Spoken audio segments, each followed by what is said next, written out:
Water comes in many flavors to the discerning palate. Mondstadt's water is crisp and pure, while water from Liyue has an enduring aftertaste. In Inazuma, the water possesses a depth of flavor unlike any other. Sumeru's water, meanwhile, has a rich and complex flavor profile, but it must be savored patiently to fully appreciate it. Oh, wasn't I good in that? No. Hello, welcome to the stream. We'll be continuing the... Yeah, right. 1, 2... Oh. Hey. 1 aperto. 1 aperto. Oh, yeah. Yeah. Never mind. Okay. Let's try... to save...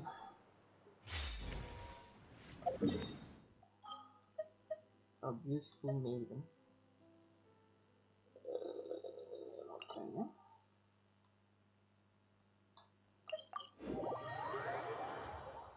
Probably need to go down. Or is it inside?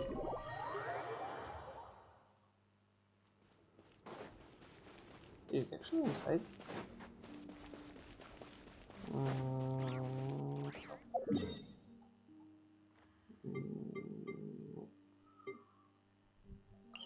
I think so.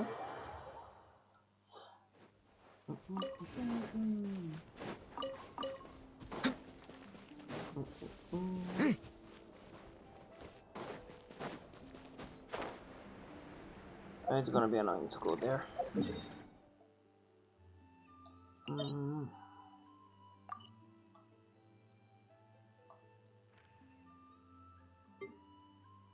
It's not that either.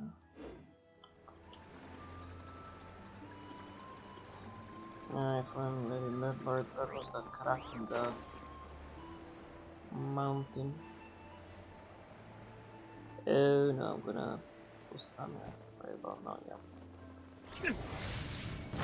Great.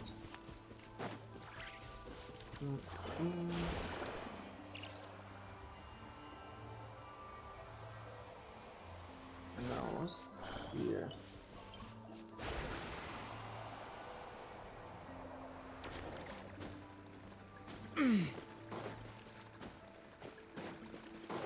I think we got it. Oh. Time to go in.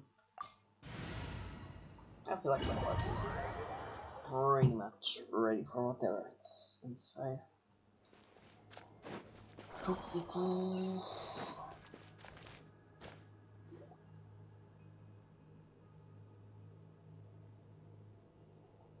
Are these people...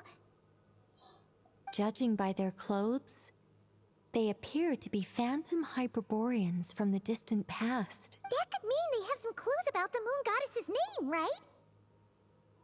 Could be, could not be. We'll see.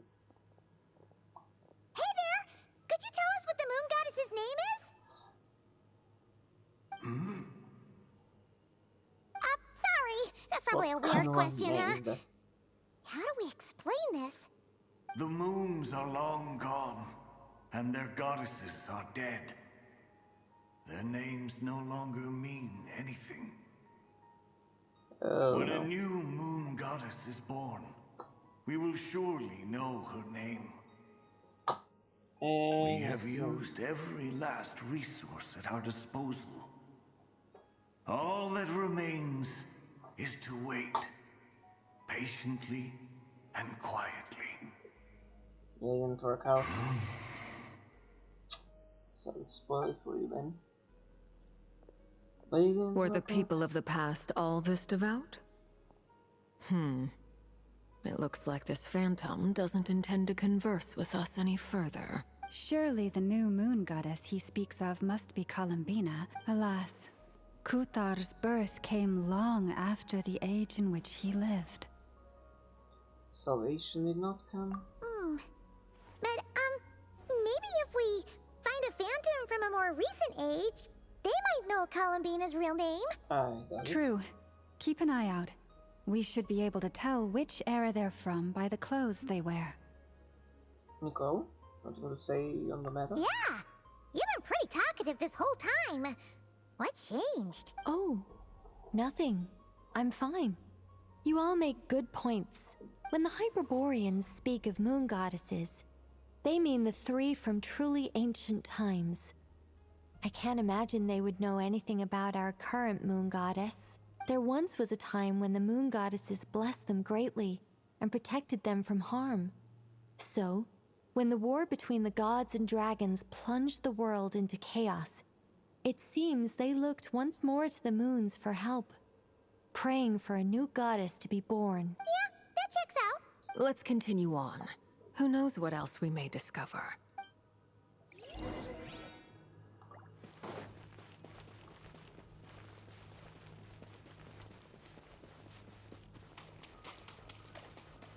There's a door blocking this path.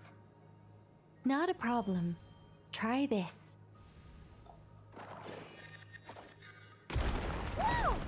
How did that door suddenly collapse? This device was maintaining the door's integrity. Remove the core, and the device stops working.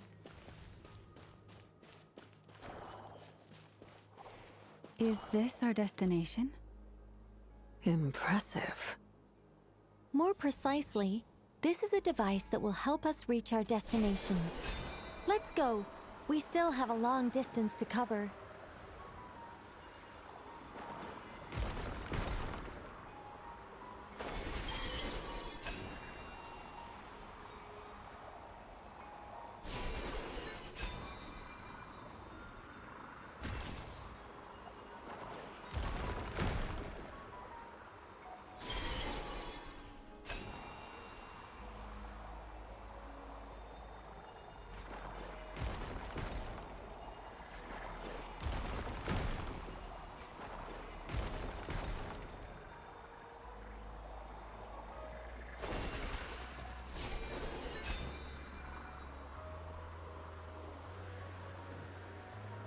Almost there.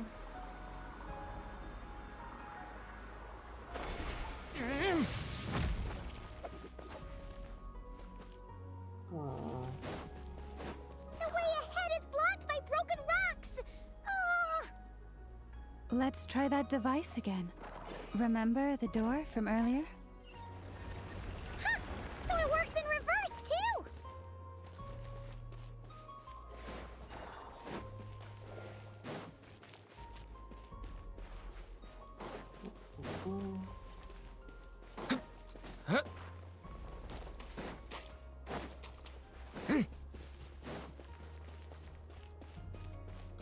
Okay, there's probably gonna be some bodies The over here. humans we see are all phantoms, but the monsters are real.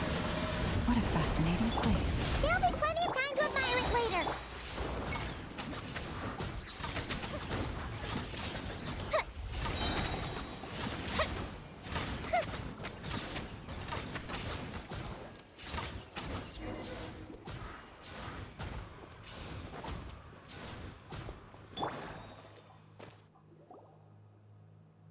Ooh, there's a whole bunch of artwork in here. Seems pretty old. Nicole, this is probably your area of expertise. What do all these paintings mean? Let me see. There you To go, the understand three these goddesses. murals requires some knowledge of the history surrounding the War of Funerary Flame. I shared a little of this with Lauma before. Yes, I think I follow. The dispute between the Moon Sisters, the transformation by Nibelung.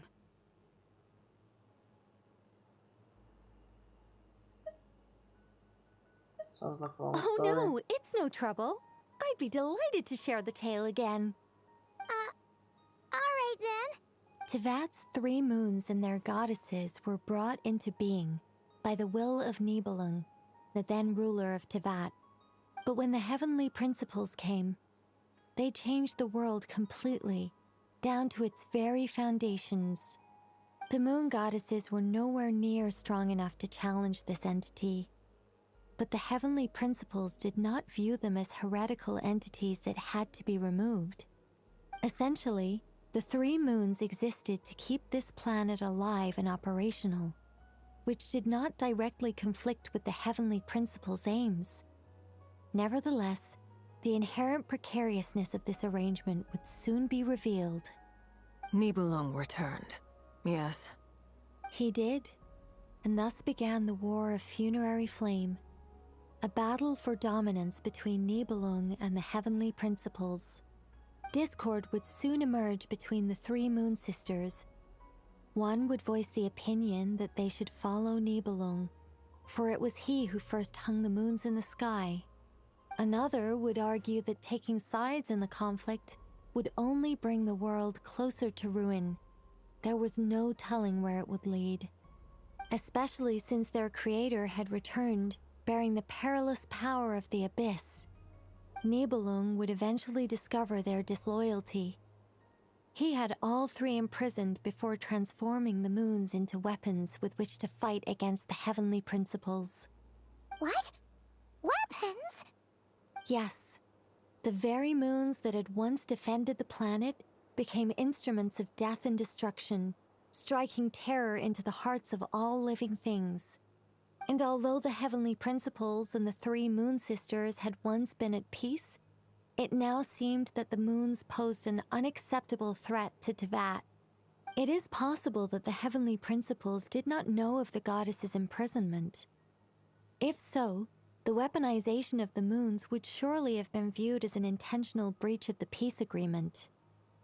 Regardless of who knew what, when, the heavenly principles shattered two moons and flung the other beyond the skies. Whether the goddesses managed to escape Nibelung's captivity after his fall, nobody knows. But this much is certain. From that day on, the moons no longer belonged to Teyvat. The rejection slowly drained their power until eventually they passed away. So that's the full story. You say the moons ceased belonging to Teyvat from then on. Why then would Columbina be born here? And I kind of felt like the story is gonna be like a little bit more deep. This seems a lot shallow. That is perhaps due to the lingering connection between the Frost Moon, which was not shattered, and this world. You could see it as the three sisters' dying wish. They never desired war. All they ever wished for was to protect this land. I see. If the final fate of the three goddesses is as you say, then Columbina faces the same grave danger. Our investigation has yet to bear fruit. We must hurry. Yeah, you're right. Let's keep going.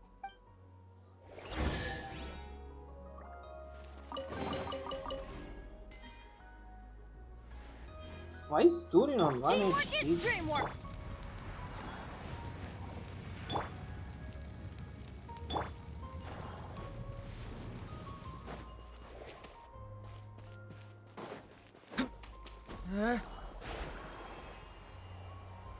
It's not gonna send me up. Huh? I guess it's completely blocked.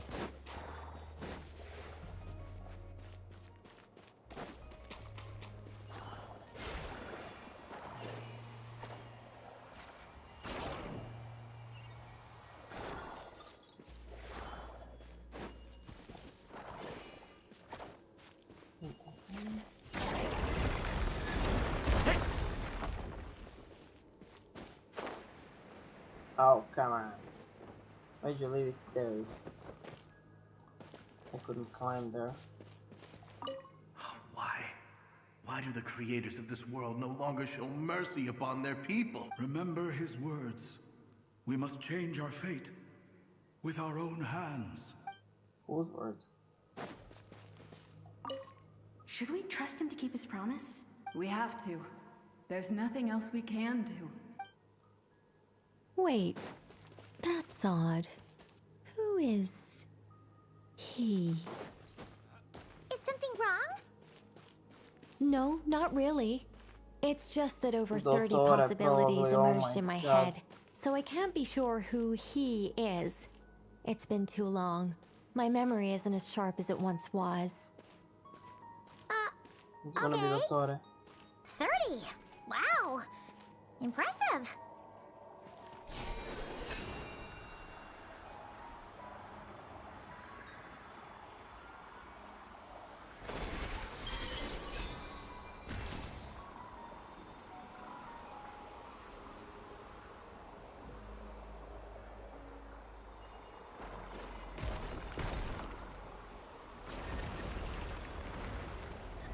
Oh no.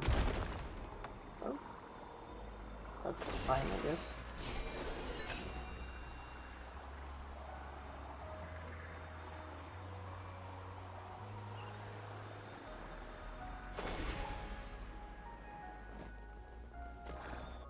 Okay, now I know why he's gonna be near the death. We're finally here! Guessing we'll need to activate this thing? Indeed. I was a little worried about that at first, but as we got closer, I sensed that the Kuvaki within it flows unimpeded. It should be functioning normally. The only issue is how to activate it. It's looking a little worse for wear. What about the cores from some of the other devices we've seen? Can we repair it using those? In all likelihood, yes. I imagine that would have been the Hyperborean's backup plan. Let's look for some cores.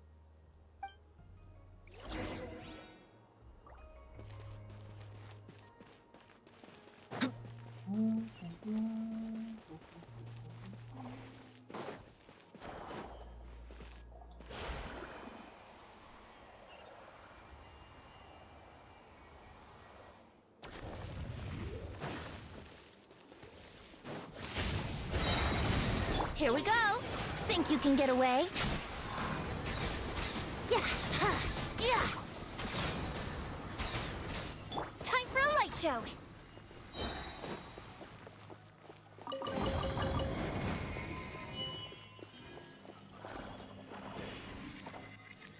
That's one for down.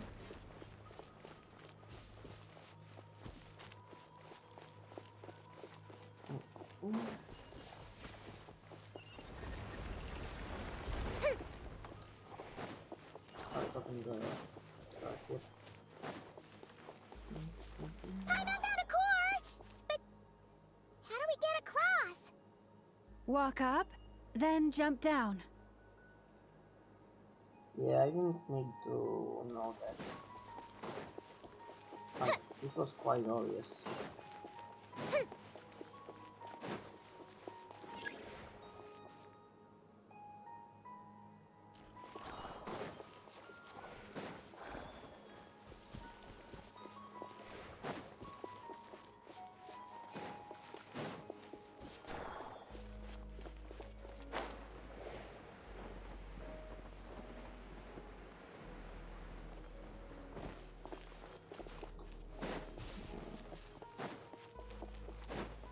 Seems it's not working out this way though. Or is it? No. These are interactable but not reactive. Okay. There is probably another way to block them.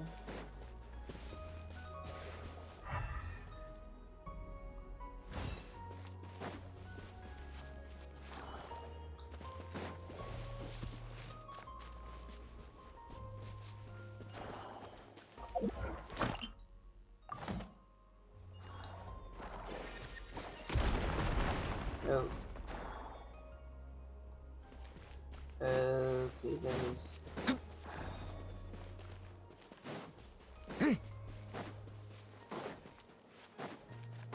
I quite possibly bricked the. Yep.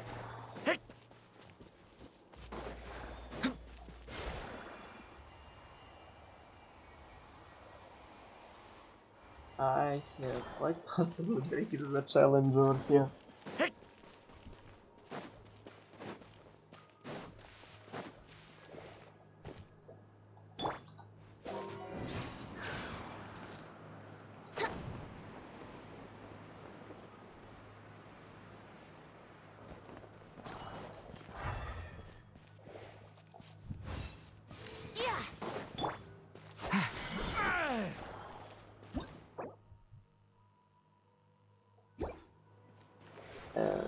That is not good. No, it reset itself, okay. Now I know how to do that, I guess.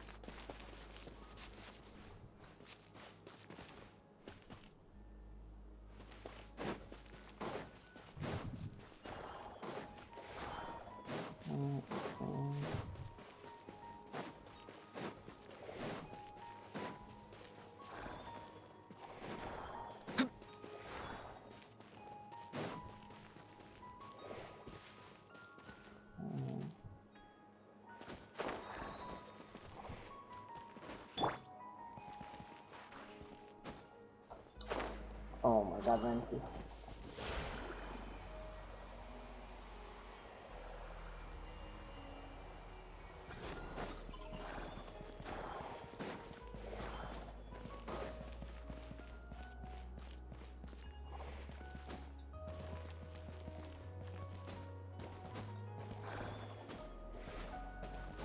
Brace yourselves.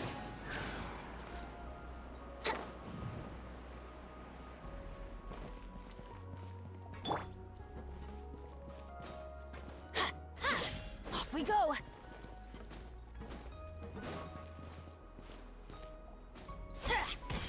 Yeah, it's not working like that.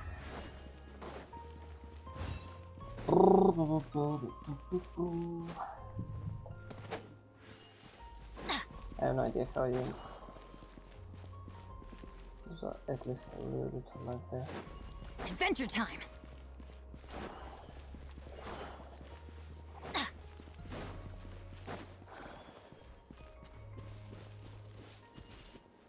Okay, Adventure time. I was probably supposed to do it like that, yes.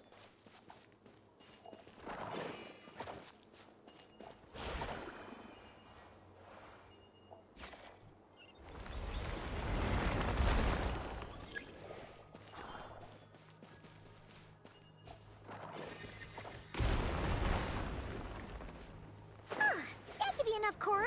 Let's head back.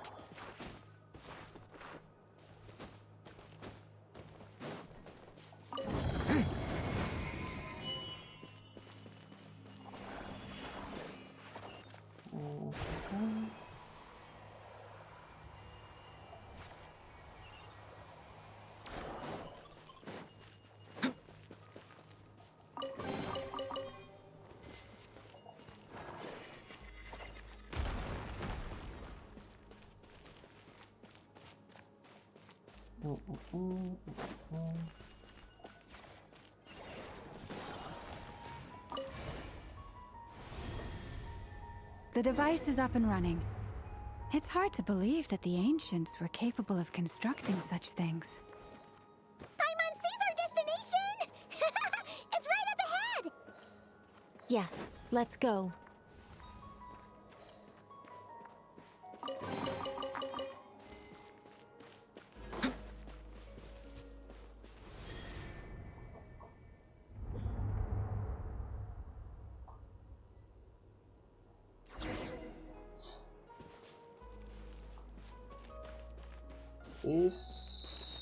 Wait. Is this showing the true moon? Is the moon we see the moon in the sky, the real one?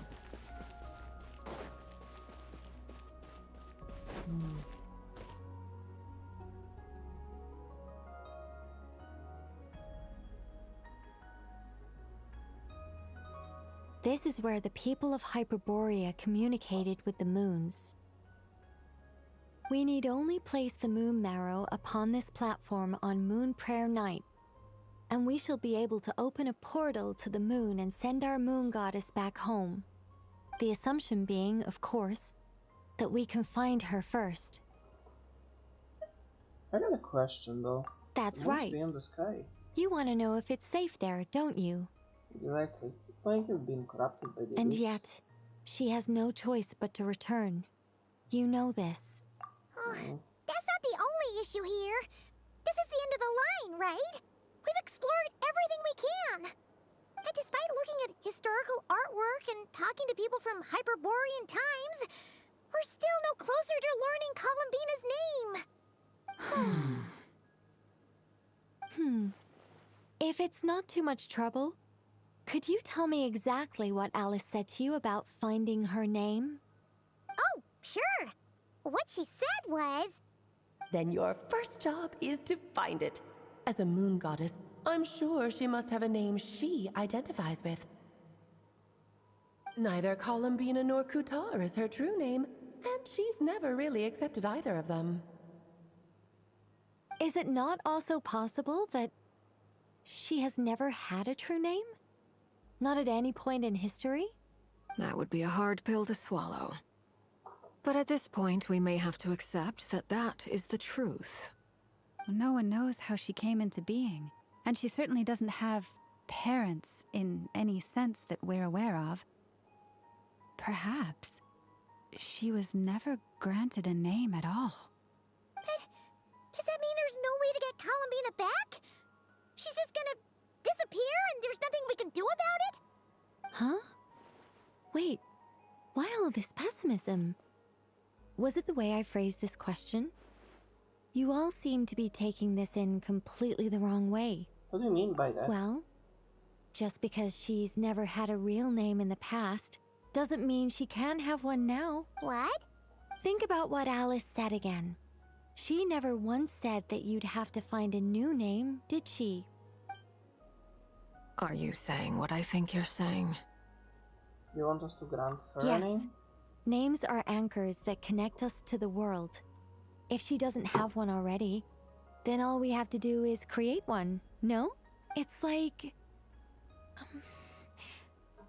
yes.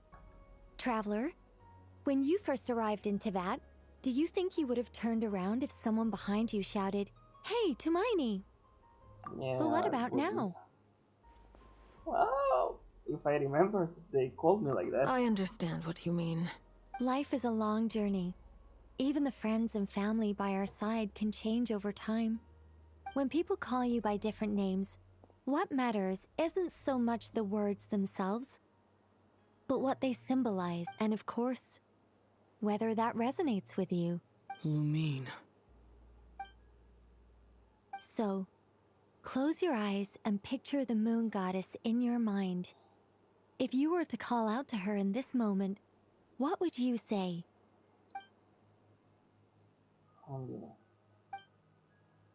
Columbina. Columbina. Paimon would call her Columbina too. Well, she has long forsaken everything that Kutar represents. I think from now on I should call her Columbina too. Well, it sounds to me like you found your answer. Are you sure? Is it really that simple? We haven't found her this whole time, and not for lack of trying. For a journey like this, the process is every bit as important as the outcome. Had you not searched far and wide, rejecting every other answer you were offered, how could you have come to an answer You didn't you even felt was find an finally answer correct? to reject. Oh, it all makes sense now. This has Alice's fingerprints all over it. Are you suggesting that Mage knew from the start that Columbina never had a real name to begin with? I can't say for sure, but I can definitely imagine her chuckling in satisfaction somewhere right now, saying, "Ah, what fun." Llama! Your antlers! You should hurry. The festive moon has begun to rise. Do not worry, for when you called the name Columbina just now, I could sense that the power within was enough to summon back the moon goddess. The power within what? The name? Yes, so, the thing is, What's wrong now? this is so annoying. I really want to explain how that whole thing works. Starting from the founding principles of Teyvat and... Oh, I could talk about this for hours, but... Deep breaths, Nicole. Deep breaths. You're an angel. A sober, sensible, solemn angel who has her priorities straight. Okay then. Sorry for asking. Clearly a bad call on Paimon's part. Anyway, you all need to hurry. Last thing, remember how it felt when you called out that name. Then it is agreed. By the name Columbina, we shall find her. Then we'll throw her the best Moon Paranite party ever! And at last, we will send her home.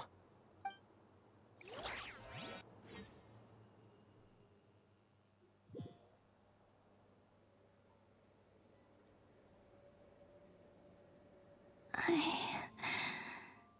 can barely move anymore. My consciousness is fading away. Have they come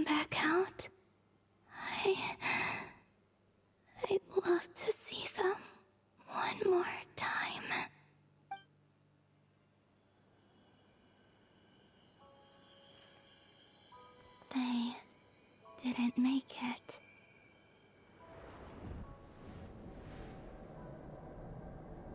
Could you tell me your name? My name is... Columbina!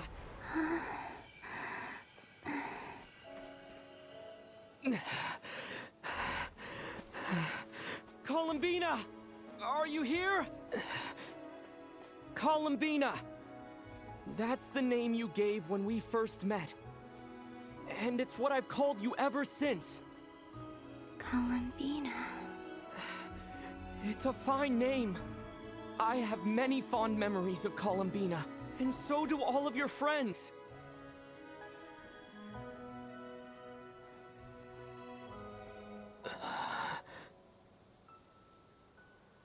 If you like this name...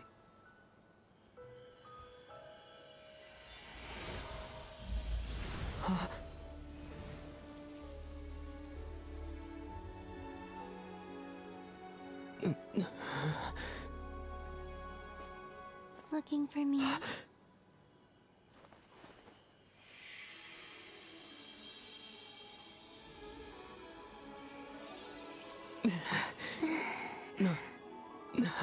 I like it.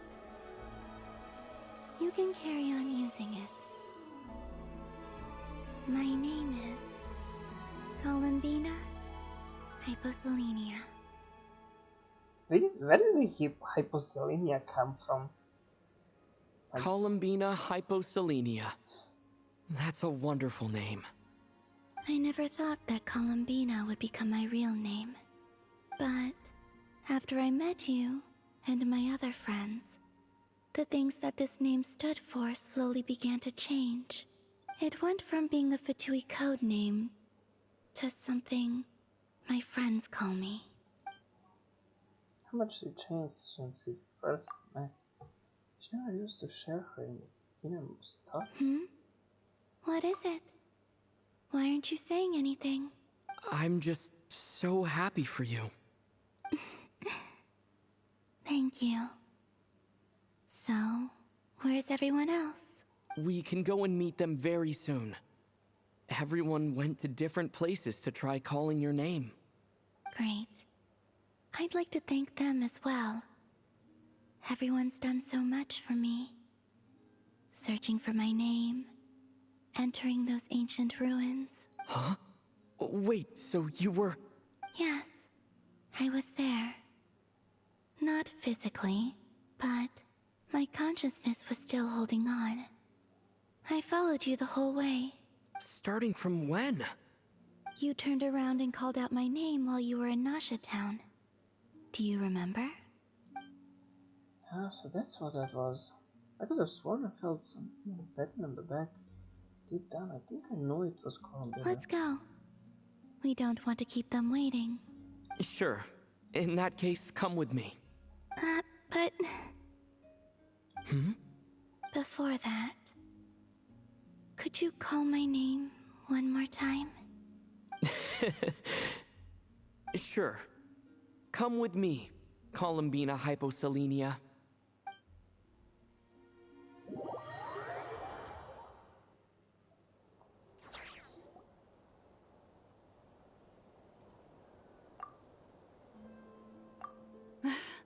Columbina!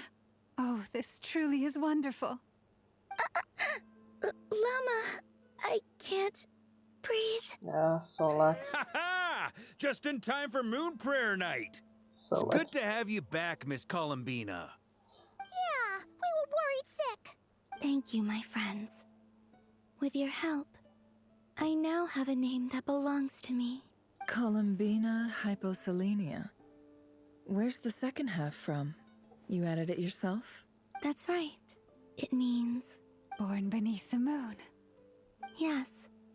And by extension, it can also mean born beneath this world. A fine name. Now, as much as it pains me to interrupt this beautiful reunion, I feel Why is obliged she to remind you laughing? that the Moon Prayer Night celebrations in Nasha Town have already begun. Да, не снимал. Ne, rekao sam, u ponedjeljak sam ga igrao, odigrao sam pola jer sam mislio da je kraće. Zbog tvog određenog, da. A onda sam trebao da igram u subotu, međutim u subotu sam radio nečiji seminarski, a onda sam jutros radio nečiji seminarski. Kako si se provela? Super. Idem. Mnogo jako je, ovdje sve može da se preskoči, zato idem izvršila. Nisam se jedno nešto borila. Znam. Don't you want to enjoy the festivities? There's so much to see and do. And some of the ambient lighting and entertainments were sponsored by the kind souls in the Hexenzirkel. Nicole? Why have you turned into Dodoko? So you're Miss Nicole. Thank you for helping us, and for helping me find my name. It's nice to finally hear your voice. You're quite welcome. Guiding lost people to hidden treasure is what we Seelie do. And if you ask me, spiritual treasures are far more precious than material ones. Chests are all well and good, but this was what it's all about. Ah, so satisfying. Kod mame.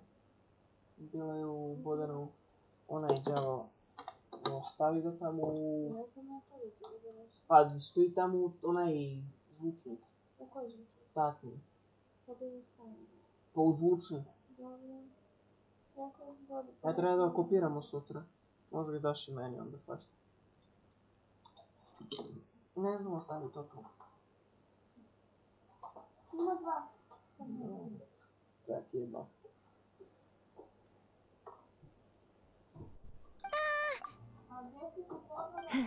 Anyway, I had to go help Alice. It seems like she ran into some trouble. That's why I couldn't be here in person. But don't worry, we're with you in spirit. We'll be celebrating right along with you. Keep an eye out for the Hexenzirkel's festive stalls in Nasha Town. I think you'll like what we came up with. Alice said she even managed to rope B in this time. The Frost Moon Scions have also prepared various attractions. I believe Aino, Nefer, and their crew are setting things up as we speak. On that note, Nefer, about that request I made. It's all in hand. Yehoda is on site to ensure that everything goes off without a hitch. Wonderful. In that case, Traveler? Got it. Huh? Come on, Columbina. It's time to celebrate the best moon prayer night ever. He's really talkative.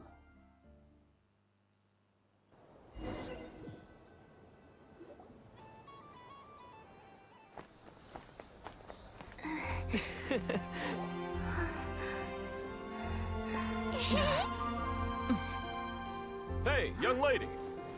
Would you like some moon prayer night candy? Happy moon prayer night.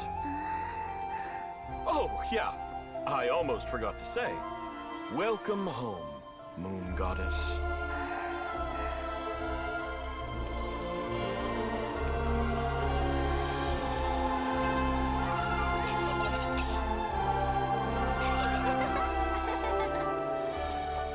Welcome home, Moon Goddess. Welcome home, Moon Goddess. Welcome home, moon goddess. Turning Nasha Town into her home is a festive gift. A rather brilliant idea. Perhaps this is what Nodcry, Columbina's home, should have been like all along.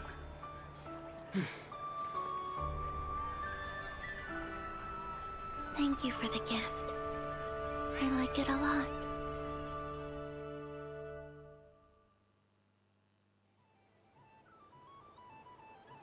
This feels like the surprise of my life. Do you like it? I do. I never imagined I'd ever get to enjoy Moon Prayer Night with everyone so freely. If you're happy, we're happy. Quite a strategy you came up with. Hide the tree in the forest. It's not your usual style, Lauma. Is there something about Moon Prayer Night that enhances what's in your head as well as the antlers on top? Apparently so. It even inspired a perennial penny pincher to use their resources for a greater cause. It truly is a magical festival.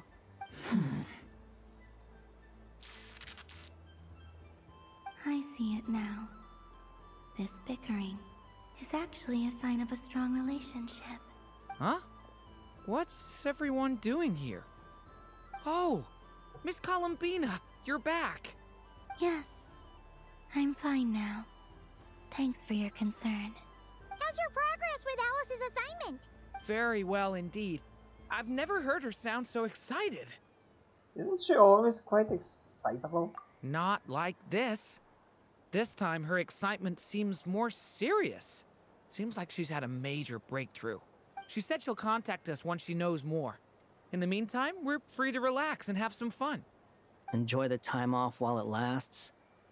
I have a feeling that our next task won't be so simple.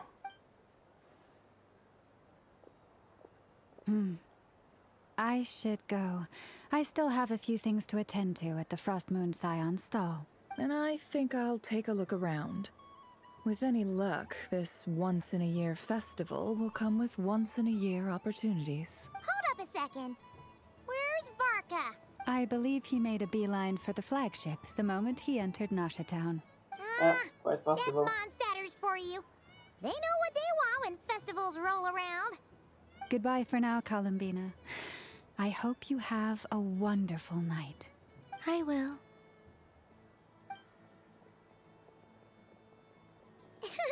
Well, in that case, don't just stand there. Get out there and have some fun. You'll definitely get a warm welcome at every stall. Oh, also, take this map with you. It's a guide to the festival.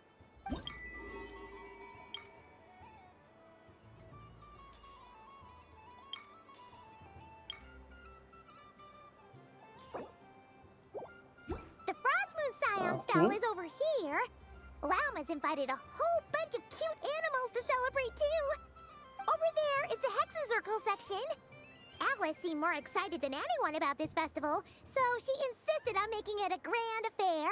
Oh, and then there's the Nasha Town local specialties, including... Actually, forget that. Better if you go check them out for yourself. Thank you. It looks like a lot of fun. Enjoy your moon prayer night. You're not coming with me? We'll be around. But don't you want to browse by yourself for a bit first? We'll be nearby. Yep. If you find something you like and want to try it out together, just give us a shout. We'll be right with you. Otherwise, just relax and enjoy yourself. There's so much on offer, so try to experience as much as you can. And don't forget to stuff yourself with all the delicious festival food. We'll probably run into each other while we're browsing. Alright then. Off I go. Have fun. Where should I go first? This must be the mage's stall. It feels like I've entered a fairy tale. Ah, how lovely.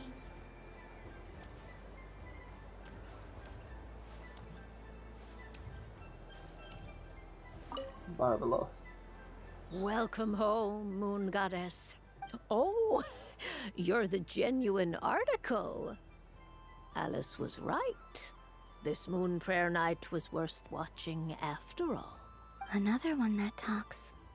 Greetings. Pleased to make your acquaintance. I am the Hexencircle member they call B. Barbeloth Trismegistus. Columbina Hyposelenia. Pleased to meet you too. Hyposelenia. A fine name indeed. Now then, Miss Columbina, do you wish to hear a mage's divination? Divination? The Frost Moon Scions used to ask me what would happen in the future. Is this like that? From the perspective of the one seeking answers, perhaps. As you look to your journey ahead, if you seek to understand the unknown, resolve your doubts, and soothe the confusion in your heart, divination could be for you. The unknowns on my journey. Of course, if one wishes to peer into fate, then hydromancy is the more precise option. But that is a complex affair, and to relegate that majestic art to the status of a festive amusement would seem somewhat uncouth. Besides, it is sometimes better to not know fate with great certainty. Hence, I shall use the suitably festive Luna Arcana to tell your fortune instead. It is more popular with the youth in any case. Lunar Arcana. Indeed. Unlike hydromancy, this will only display possibilities and trends. People like to think of themselves as creatures of agency and free will. Peering too far and too clearly into the future is detrimental to both body and soul. I'd like to give it a try. Meanwhile, Mona's Of looking into course the you may. precise future Come of someone. then, take a seat, Miss Columbina. Before we begin, are there any specific questions you would like to ask? Let's stick to general possibilities and trends, like you suggested. Ah, very well. Then I shall use the basic Lunar Arcana deck. Now, try to relax. Cast your mind upon the things you have experienced and the things you are soon to experience. I will shuffle the deck. Would you like to cut the cards yourself? You do it. No problem. Now then, to make things easier for the seeker, that is to say, you, I shall decipher the cards from your perspective.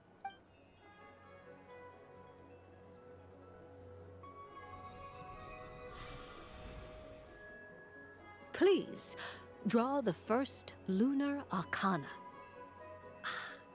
This represents destiny and is the foundation for the divination as a whole. Now, draw your second card. This will stand for the past, the sum of all your experiences that have come before. And now the third Arcana. This is the present, your interpretation of the current moment. Finally, the last card. This shall speak of the future, which... Oh. Kuvaki Pulse? Fascinating. I've never encountered this before in my role as a diviner. Something has exerted an influence upon this card, causing it to leave its designated position. What do you make of this, Miss Columbina? Perhaps this is the guiding hand of fate in action. Of course, if you wish, you can choose to deny the validity of this card and draw the future for yourself. No, it's fine. Let's go with this one. A bold decision. I must say I'm looking forward to the results. Well then, let us flip the Lunar Arcana in sequence and see what emerges. Sure. First, Destiny. No surprises here. The card that represents yours is the moon. The moon. Indeed. The moon can represent the truth at some times, but deception at others.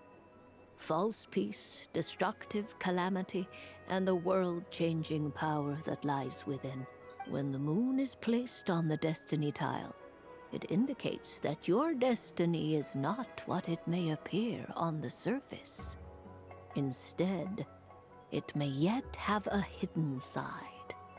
It symbolizes a journey through the fog, fraught with uncertainty and deception, where one must face inner challenges head-on.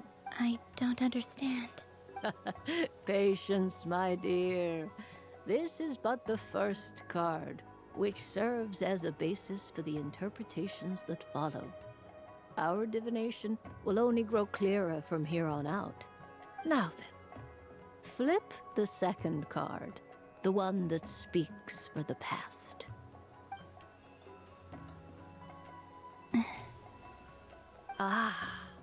The Hermit, but inverted. Inverted? Yes. The hermit symbolizes solitude, introspection, and the pursuit of truth. When inverted, it represents isolation, truth out of reach, and a path that leads one astray. Combined with the moon as one's destiny, the hermit inverted represents a choice you made to stand alone in the past. It was a choice made not out of fear or arrogance, but for reasons that others could not perceive. You fumbled through the darkness without a guide, but you did not find your way. Rather, you went astray. More than once, it would seem. Is this about how I became Kutar despite not wishing to become a god? And how I joined the Fatui because I yearned for a place to belong? I suspect only you know the answer to this question. All is not lost. The past is in the past, and so it shall remain. Shall we look into the present now? Oh my. The lovers. One of the most interesting Luna Arcana. What does this one mean? They're forcing it a This little bit. means that you have had an unprecedented emotional experience. The joy of finding your soul becoming intertwined with that of another. A precious and wonderful thing indeed. It's true. I've made a lot of friends recently, and they are very good to me. I like them a lot. That sounds lovely. I am most delighted for you. The lovers can also represent important decisions, perhaps related to a parting of ways. Now, if I were to guess... Yes. My return to the moon. I understand. Parting with friends is never easy, Columbina. But rest assured, this is not the end of your journey. There is always another story waiting to be told. The future always lies ahead. The future. Well now, it's finally time to flip this most mysterious of cards. Why did it appear? And what does it wish to tell you? I'm ready. Very well. Flip this card and see what lies on the other side. Oh. Miss Barbaloth? What is it? This card is death. Okay, that's not good. That doesn't sound very good. It depends on how we interpret it. It is true that it can represent an agonizing death, a complete and utter end, but at the same time, it can also represent rebirth. Do not forget that your destiny card is the moon. That lends your future many different potential meanings. If death spells the end, is it unavoidable? As I have said, divination can only display general trends. It is a rough guide, but it does not show predetermined outcomes. Allow me to summarize it for you. In the past, you may have lost your way, but now you have gained new connections and new strength. You now face an important decision, one that may bring about a great change in what is yet to be. This change might, in turn, be the end of all things, or their beginning. But remember, everything is subject to change because of the moon present in your destiny. You must see the truth clearly and face your innermost thoughts. The truth. My innermost thoughts. Thank you, Miss Barbaloth. Don't mention it. Some people dislike divinations, for fear of glimpsing an ending to their story that they wish was not so. But I can see that you're different. The result of this divination will not sway your decision. This is a rare quality, and one that diviners always hope to see in the seeker. We are here merely to guide, not to exert undue influence. I understand. Stop yapping. Go then go and Mona's illuminate side. your future, Or Miss whether you're Columbina. The moonlight that shines from you now is most don't captivating. Okay. Nicole. Oh, now we get to the master of yappers. I wouldn't say it's unfair, exactly. I mean, your voice goes right into people's heads. How would you explain that to the kids? You can't just explain it away as magic. Is something the matter? Ah, Miss Columbina! No, nothing you need to worry yourself about. Ah, impeccable timing. Stick around for a second, Miss Columbina. I need your input on something. This self-proclaimed Knight of Justice has yet to give me a satisfactory answer. I, for one, would like to hear your verdict on the matter. Hey, now, I left the flagship just to help you out, Miss Nicole. What's going on? So Alice and I are both using long-range remote control spells that work on similar principles, allowing us to attend this festive fair in Dodeco form. Sorry, let me backtrack a little. While similar, there are some key differences. Alice, being a great mage, wanted her Dodeco to reflect something of her own charm and mystique. So she adjusted the way its tail moves when it spins around. An entirely gratuitous move, in my opinion. I hardly see how anyone is going to notice that. If anything, I'd say that anyone who stares intently enough at a Dodeco's tail to notice such a small detail is someone we ought to be highly concerned about. I only say this to emphasize that my question has nothing to do with tails. Now that we're clear on that, why is Alice's Dodeco permitted to interact directly with the children celebrating Moon Prayer Night, while mine is not? Your voice speaks directly into people's minds. See? Exactly what I said. Miss Nicole? Ugh, I can't stand it.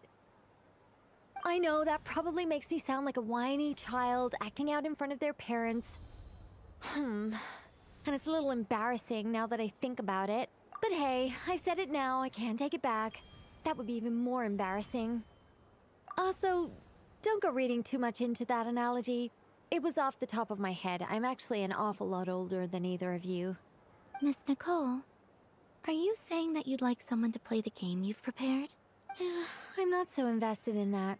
It's just something cobbled together using items I borrowed from Alice. She probably didn't even make them herself. The point is, I want to know everyone's thoughts after they receive their prizes. But as you've said, I can't just ask. I've been biting my lip for so long, and I've had no one to vent my frustrations on. I thought this was going to be a nice, straightforward festival where I'd get the chance to guide people to treasure. Well, can I play? I can't guarantee that I'll win a prize, but... You will? I'd like to try.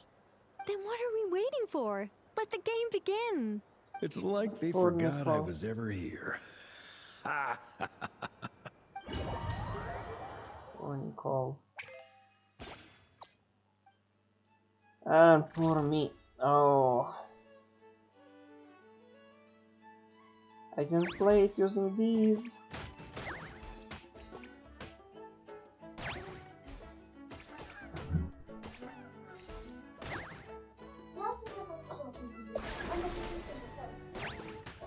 Da, ono sam odigrao već. Pa nije kraj, ovo mi je druga igra koju igram. Ali ono sam već odigrao. Pa ovo ovako.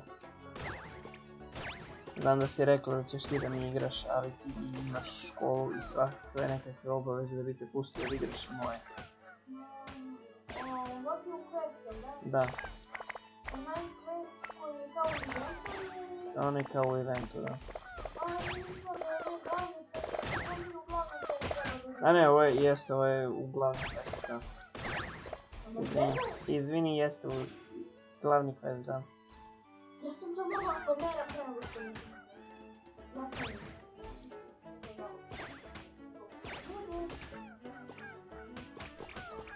Super. Što si dobila za rođendan?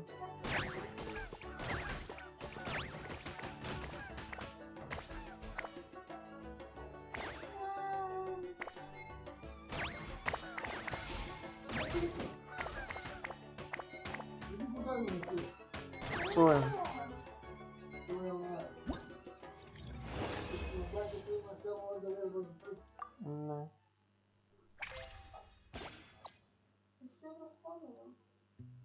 Ne znam.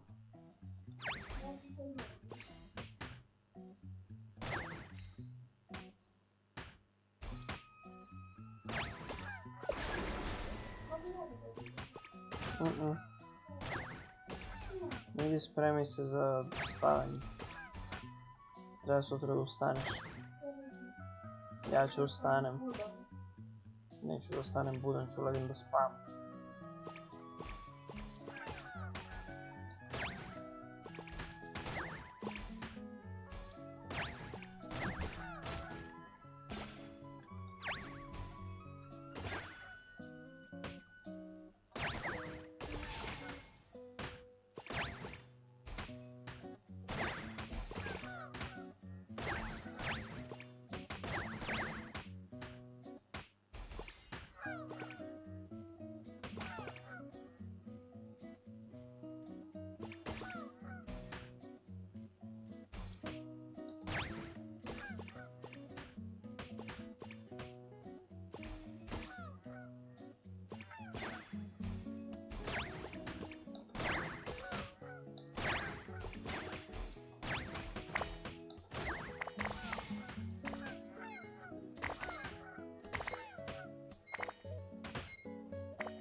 Congratulations, Miss Columbina! With your great wisdom, you have overcome every obstacle in your path and conquered the great challenge posed to you by fate. Fate? Well, something to that effect. If you'd prefer something more poetic, it could be the icy winds or the dawn. Anything you like, really. You could even go with the challenge posed to you by Dodeko, if that's what you're into. Anyway, you can take or leave my suggestions. Moving on. All my hopes are now resting on this. Can I open it now? Stop teasing me. Please, I'm begging you. No more talk. Just open it.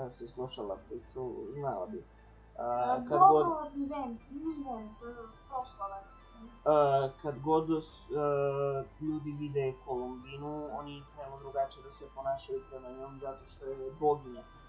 I onda je Lauma došla na ideju da se deca obuku kao boginje, tj. devojčice se obuku kao boginje i devojke da mogu se obuku kao boginje, da onda kad Kolumbina dođe, ne bi niko pomislio da je to ona. Dobro, kao neki kurac. Ne, ali fora je da zamaskiraju nju da ne bi tretirali drugačije. Wow. What a lovely sculpture. Classic and cute at the same time. Thank you, Miss Nicole. I'll always treasure it. Ah, there we go. Music to my ears. You have my sincerest gratitude, Miss Columbina. Thank you for sharing your precious time with me and fulfilling my wish. Don't mention it. You've all done much to help me. And still, I'm the one receiving all these gifts.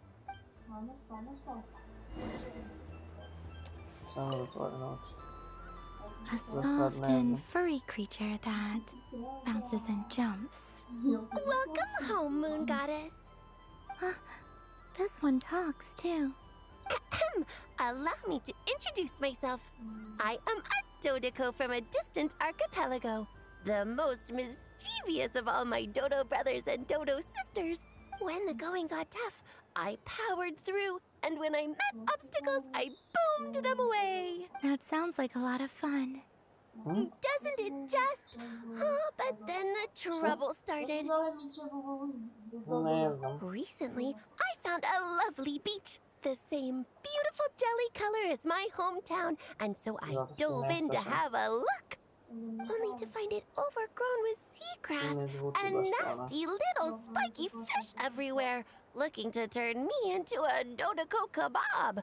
I made it back to shore by the skin of my teeth, but my tail was sorely hurt. Couldn't you just boom them away? Oh, I wanted to, believe me. But I've heard that you, Moon Goddess, can understand animal speech. The last thing I wanted was to cause a gigantic fuss and get taken to court by a school of spiky fish. I'd be driven out of these waters for good, and my winter holiday would be ruined. And so, dear Moon Goddess, I was wondering if you might lend me your allegiance. Are you roping me into a crime? Oh, let's call it a once-in-a-lifetime carefree adventure. Does that sound better?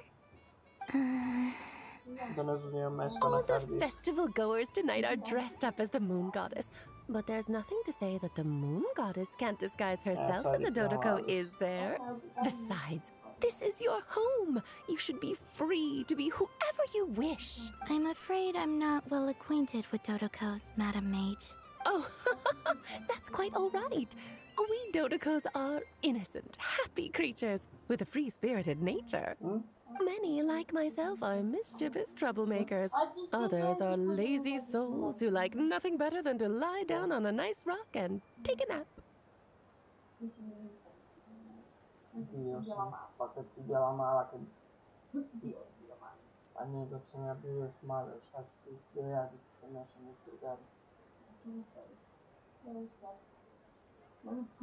In our eyes, every creature who yearns for happiness and freedom is a Dodoko. But perhaps in yours, we Dodoko are a fluffier and more mischievous breed of Kuhenki. Yes, that is a much easier image to follow. Oh, wonderful! Then let's play! Grab onto my tail and follow me into the sea. Time to settle some scores with the bad guys.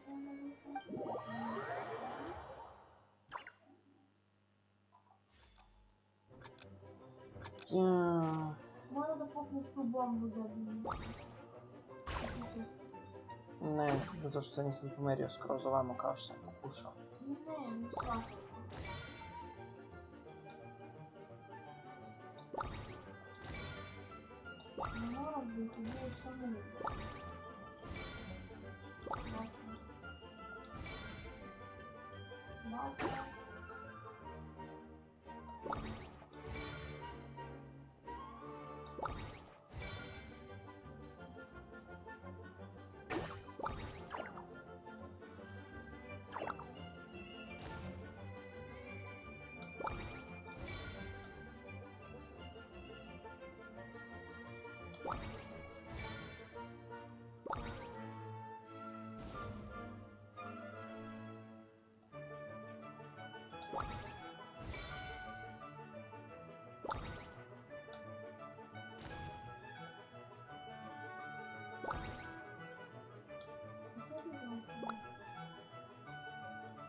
Ooh, a remarkable talent.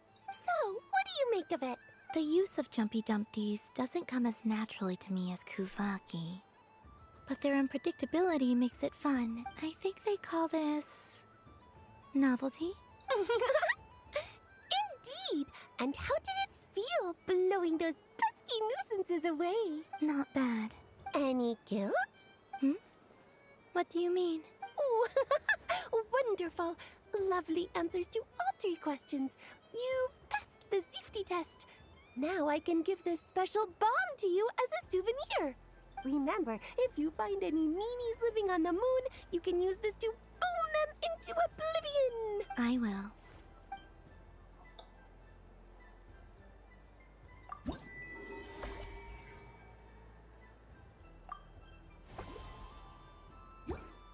There's gonna be this many.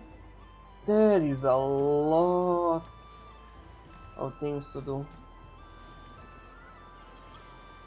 Great, I can use elemental sight.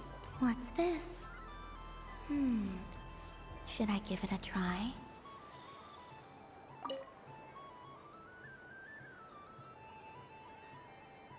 Come on, Citrus. One more round. Just one more.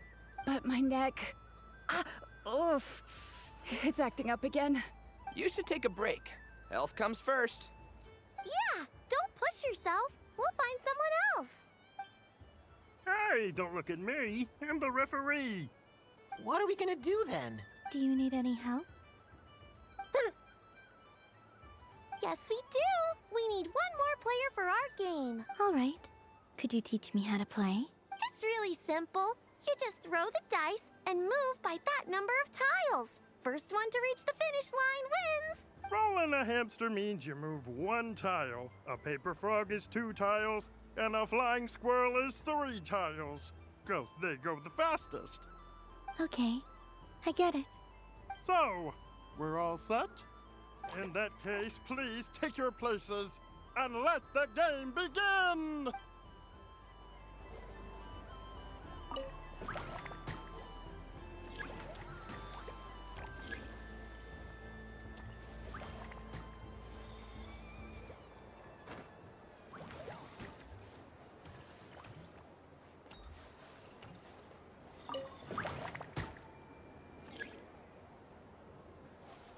And the winner is the Moon Goddess! Congratulations!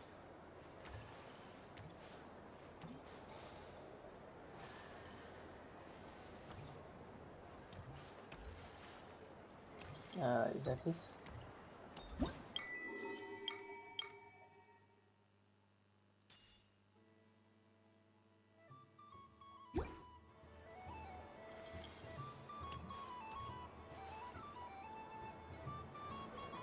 But I was aiming right at it. Aw, what a pity. I saw it with my own eyes. You were so close. So very close. That's not true. It dodged out of the way right as I was about to snag it. I'm sorry? You heard me. This paper frog can move. I swear. Dear, oh dear, what are you saying? How could a paper frog move? Unless you believe there really is magic in this world. Even if I, the mere humble merchant that I am, knew such magic, surely I would not use it on a paper frog. I'd sooner give Mora legs, so I could walk right into my purse. My dear, dear customer, why not have one more try? This time I'll give you 12% off, a very generous discount for one of my most regular customers. Just think about how much experience you have under your belt now. You're sure to win the next one. Darn, I used up all my coins. I'll be right back. Just gonna fetch some more from my house. Take your time, but don't take too long. This event is Moon Prayer Night only. Miss it, and you'll have to wait a whole year before I'm back. Next customer, please. Welcome. Hello. Whoa! What's this bigwig doing over here? How do I tell my employees not to go running around this time? Shooting them a glance won't work. I haven't known them long enough. Dory? Why, hello there, Miss Columbina. Would you like to play my ring toss game? The rules are very simple, and it's easy to get the hang of. How much for a round? Oh, first time's free. Not a single mora. After that, well, we can cross that bridge if and when we come to it. But with your sharp sharp skills, I'm sure you'll win all the prizes in one fell swoop. That was an obvious enough hint for them, right?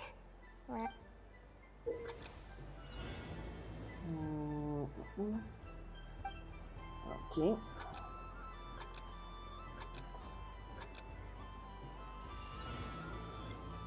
Here comes the ring! Oh, peanuts.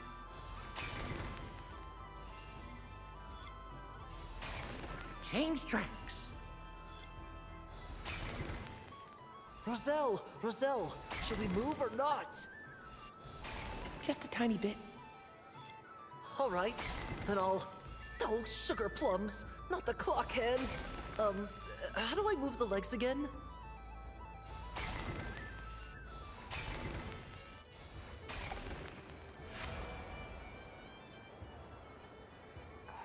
see now. Let's see. Wow, very good. That's the highest score we've had all night. And here's your prize. Now, how about another round? As for the cost... Happy Moon Prayer Night, Miss Columbina. Happy Moon Prayer Night, Durin and Hat Guy. Are you here to play the game? Yes. No. You said we were just coming here to say hello. I did, but then I recognized a few more people as I got closer. Do my eyes deceive me? Is that...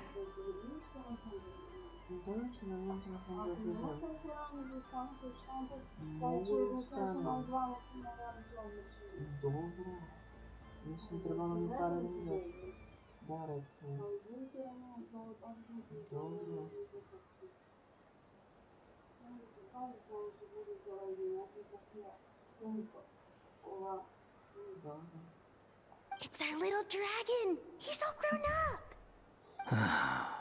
Someone's popular. Well now, since you came all this way, why don't you try out this lovely game we have going? First try is free! He'll have a go.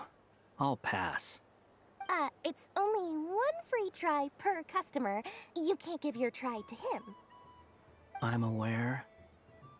How has Elder Almond been lately? He's in great shape. He goes for a run in the forest every morning to stay fit and healthy. He tried to go boat racing with Firecracker a while back, but he couldn't even make it onto the Lotus Leaf. Firecracker was in fits of laughter. How about you, little dragon? Can you still fly? Yes, I can. But you've become less chatty. Has growing up been tough on you? We call that maturity.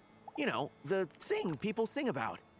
The knight wields a sword of stone to defend those hearts that are made of gold. Stone is very heavy. That's what keeps him from talking too much. That's awesome! I want to be a knight when I grow up too. Ring, here I come!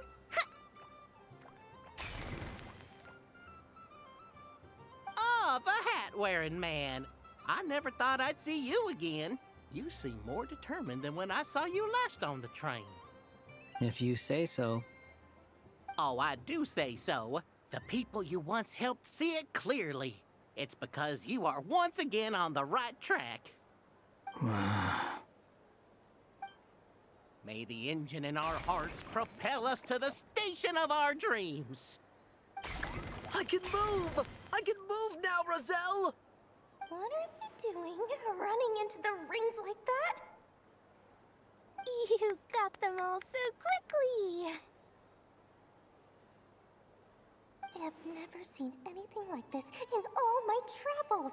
Is this guy actually an old friend of theirs? But how? They're origami animals and clockwork people from a fairy tale. Getting to know them would be quite an arduous task, unless they share a hometown? That's come back. I have to get to the bottom of this. Next time I see the great mage Alice, I shall demand answers. Thank you, Dory. I had a lot of fun. Now for your prize. Where did I put it? Give me a moment to dig it out. Oh, sweet grand prize. How I wish I didn't have to let you go. Good thing I've already turned a profit from the customers earlier in the night. Otherwise, I'd have wasted all my hard work. Pode pôr no 7 7 3. Okay, I'm back. What? I leave for 2 seconds and someone's already claimed the grand prize? Oh, well, these things happen, you know? Perhaps you'd be interested in one of the other prizes instead. We've got all kinds of wonderful goodies here. Is this the thing you wanted? Here. You can have it. Huh? But... Don't worry about it. It will be happier with you. Oh, thanks so much, miss. I mean, Moon Goddess. Oh, goodness gracious, Columbina. Give me strength. How am I supposed to make any more money from this child at this rate? Daddy, look! That's the game I was telling you about! Oh. Forget it. She is the Moon Goddess after all. I'll Wait, think what of the some hell is- other way to swing this. Maybe I can try to hook this new kid. Huh? Oh, someone already won the grand prize. You can take mine if you want. Oh my god. Dory's gonna flip out. Why are all these bleeding hearts coming here to ruin my business? Why was that Happy guy Moon Prayer flying Night, in the everyone. sky Happy Moon Prayer Night. Is what I'm wondering.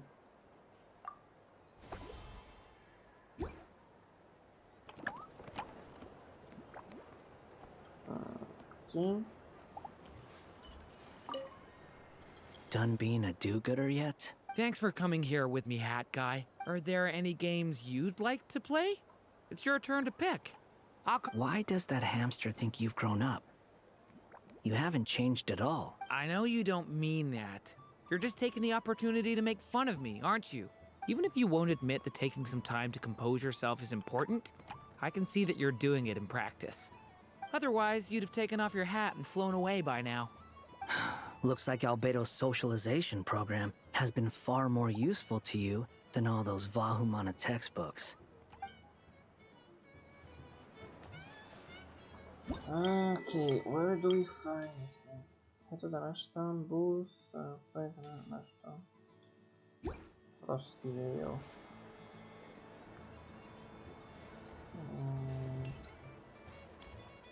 There are so many attractions here.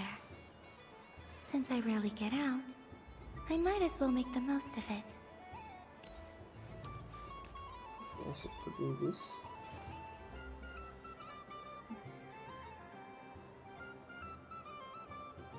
Well, look who it is. I heard someone went and disappeared on us the moment we let her out of our sight. They looked all over for you. Frankly, I didn't think you'd be back for Moon Prayer Night. Were you worried about me, Sandrone? You'd like that, wouldn't you? Do you even hear what you're saying? It seems to me like you disguised yourself with festive headgear, just so that you could come see me on Moon Prayer Night and make sure I'm okay. You didn't even bring Polonia with you. You? I thought you couldn't see. I cannot. But I sense the confusion of those around us rippling through the Kuvaki currents.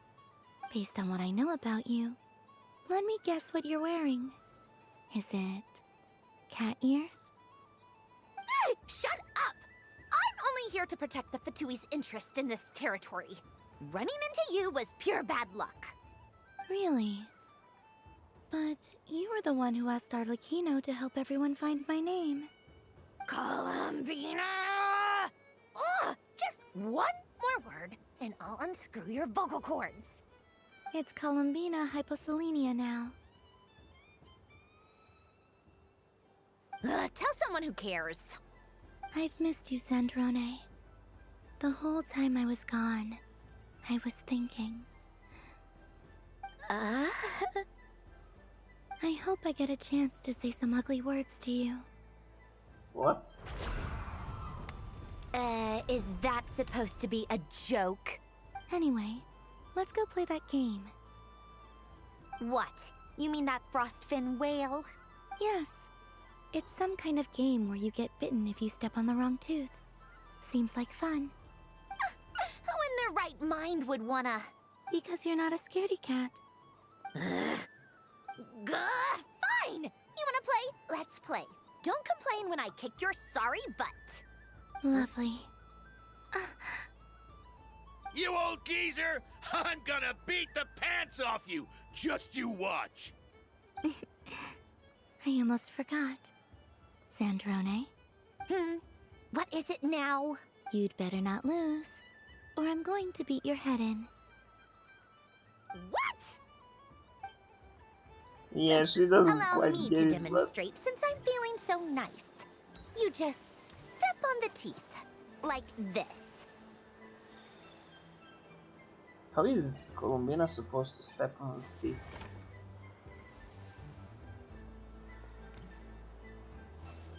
Which should I pick?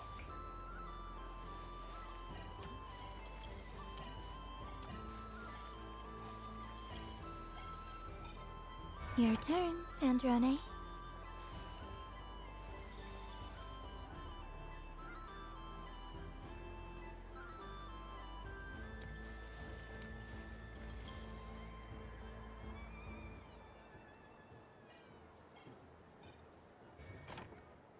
Don't come crying to me if you get bitten.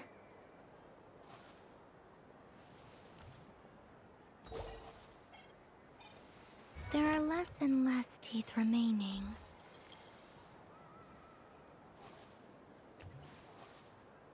I'm guessing she's gonna get beaten now. Huh? What's that noise?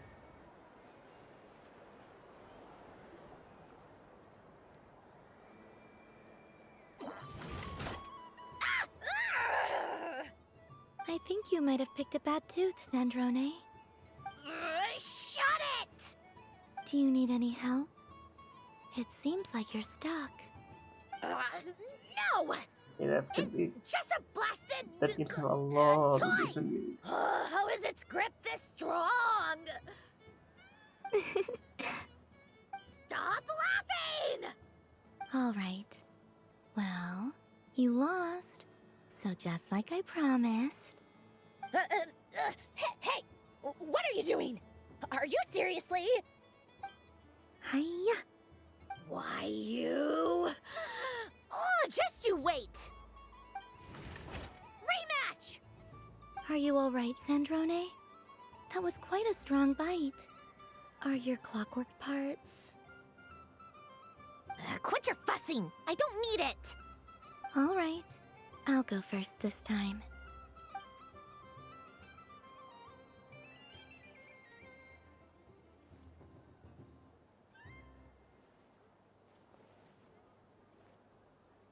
I see it now. She can sense which teeth are rigged. So I just need to avoid the same ones that she does.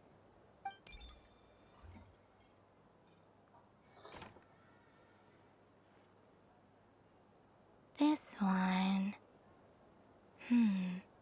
Seems fine. She avoided that one then? Now I've got you. All right, my turn. I feel like she's gonna fail again. What? Looks like you lost again, Sandrone. Wait!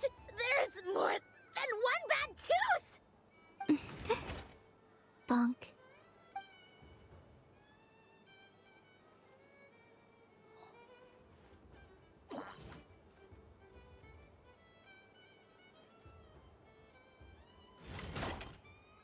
Okay, I feel like Columbina sort of lost some. Are you alright, Sandrone? You said some nasty things just now. Oh, I'm peachy. Should I let you bonk me on the head as well? Ah, forget it! Come on, bonk away. It can be your consolation prize for losing so badly. I told you, forget it! Gah, you've always been so annoying. Singing right outside my door, inviting yourself to my tea parties, going AWOL. And now you're off to the moon or something. Of all my days with the Fatui, the times I spent with you, Arlecchino, and Rosaline, they were my favorite. I will not forget them. Just as I shall not forget this moment. We'll always be friends, no matter where we are, right? Who would want to be your... Oh.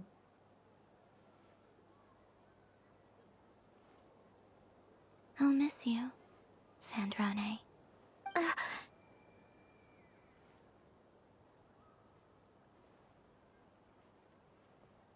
You missed your chance, Sandrone.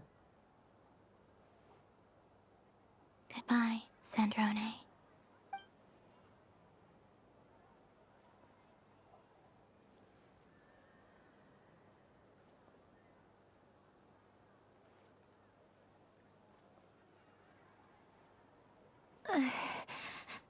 I'll miss you too, Columbina. Sorry, what was that? Oh no. Oh no. She got found out. No need to freak out. What's wrong? We've been looking everywhere for you. What do you want? Oh, nice ears. Did it suit you? What do you want? This. Huh? It's your turn to draw something. You're one of her friends too, aren't you?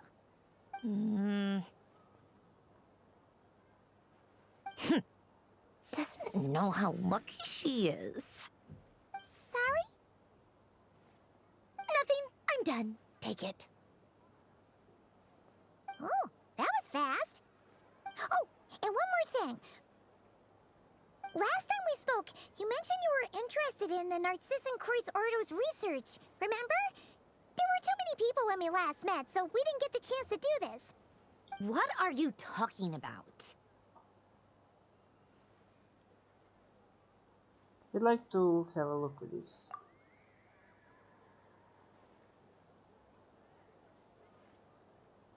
This is... Oh. Alan, Renee, and Marianne. And this? Huh. The Holy Blade. A savior's plaything.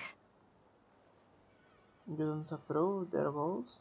It's not about whether I approve or not. These people, they would sacrifice themselves for the sake of the world. Especially Alain Guillotin and Renee. That is something I would never choose to do.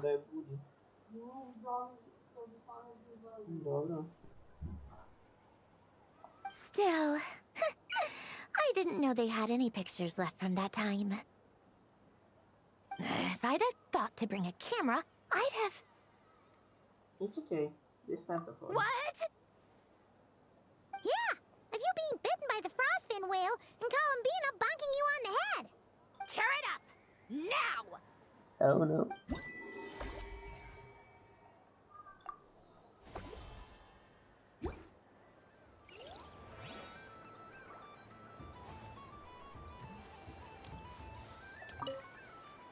What's there to see on that moon anyway? Let her go up there and cry alone. See if I care. You do. Moon Prayer Candy! Beautiful, tasty Moon Prayer Candy! Buy a whole box, share it with your friends and family! Candy? To share? I wonder what flavors everyone would like. Welcome home, Moon Goddess. Fancy a box of Moon Prayer Candy? Sure. I knew you would. Now, what flavor would you like? I'm not sure. What flavors do you have? Is this for yourself or as a gift? A gift for my friends. Ah, I see. In that case, I'd recommend apple, lockaberry, or midsummerberry. Those are the most popular. Do you have nocturnal blossom flavor? Huh. I've seen couples give those as gifts before, but I did not know they were edible. No? Okay then. Moonfall silver? You did say this was for friends, right? Maybe smetana then. Hey, now that's a creative idea! I've never tried it before, but if you're happy to wait, I can see about whipping up a batch on the spot. While we're at it, you got any other ideas?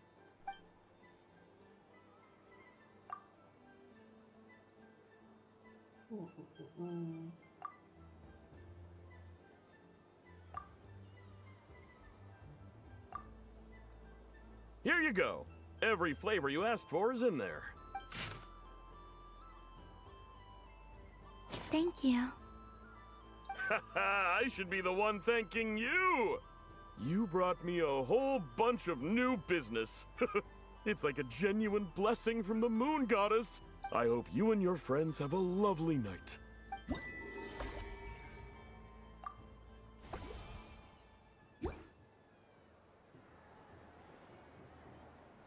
Okay, I guess we're going next to the Inos.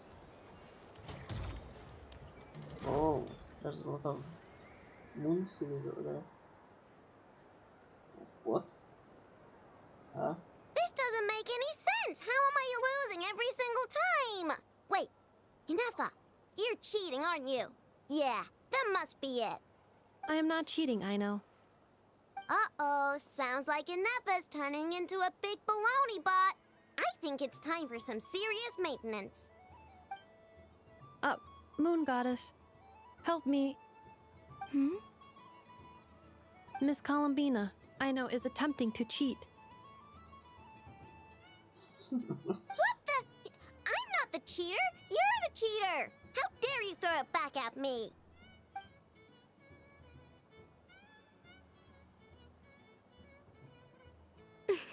Alright, fine. Let's all laugh at I know. Just you wait till I get home, because I'm gonna make a game bot that can win 100% of the time. Let's see you laugh when I come back and beat your butts.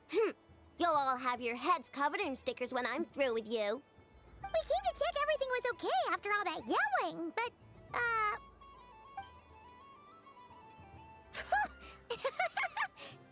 What are you playing? Whatever it is, it sounds like cheating is allowed. Kuhenki concentration. Each player starts with differently colored Kuhenki. Each round, they draw one Kuhenki from their opponent. When a player has two Kuhenki of the same color, they make a pair and can be discarded. Any that can't form a pair must be kept. The round ends when a player can't form any more Kuhenki pairs, and that player gets a sticker.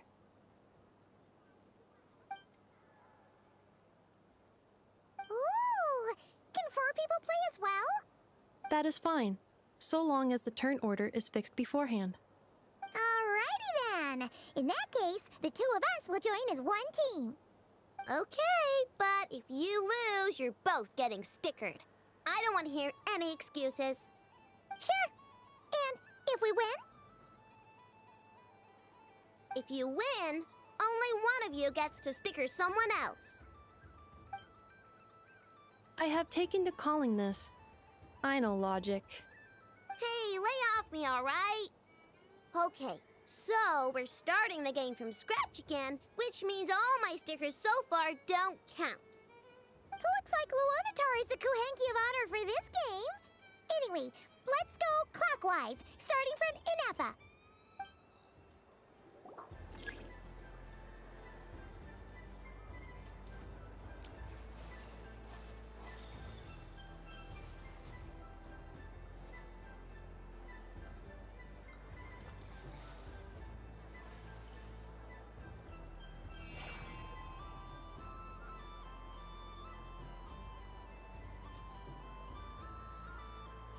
Nice! That's a pair!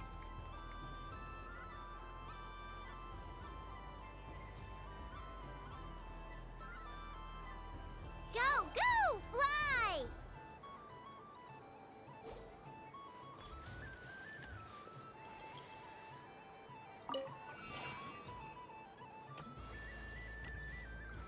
Go on.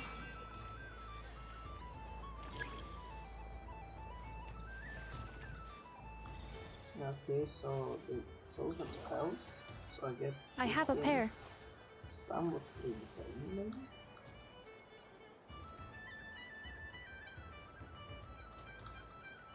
Uh-oh! We gotta pick up the pace!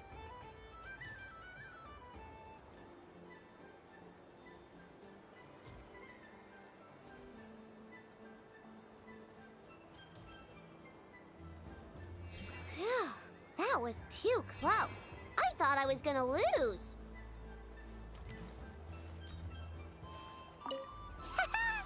Let's see who's gonna be the unlucky one.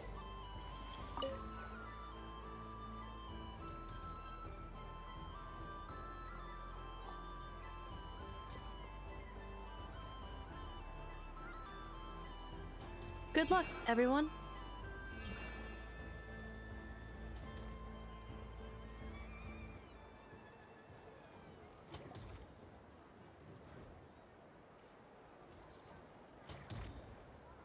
Let me pick a good one.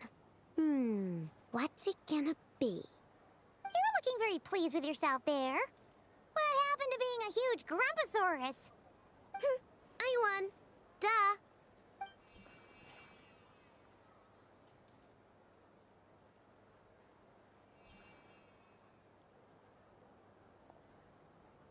This is just nearly Nefa never misses actually. Oh, me again? Don't fidget too much, Aino, or the sticker's going to fall off. I don't care. If it falls off, it falls off. If a pair of Kuhengi get discarded, why not a pair of stickers? Huh? Huh?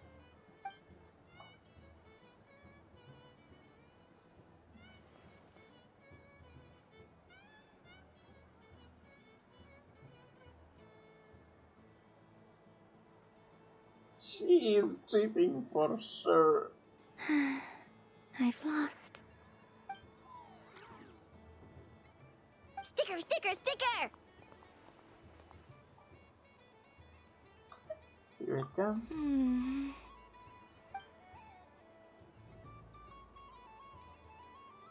Cute! You think so? Shame.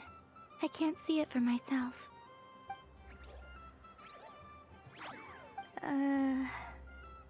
What did Luanatar say? She said it looks so cute that she wants me to lose a few more rounds.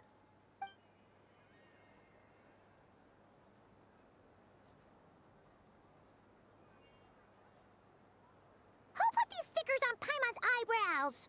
Ugh, she can barely see! Alright, now, I think we got enough evidence to prove that there's a serious problem here. Agreed. Yes, I agree as well. The culprit is... Inefa! Culprit? What did I do? Quit acting dumb, Inefa! You're not wriggling your way out of this one. I've been watching you.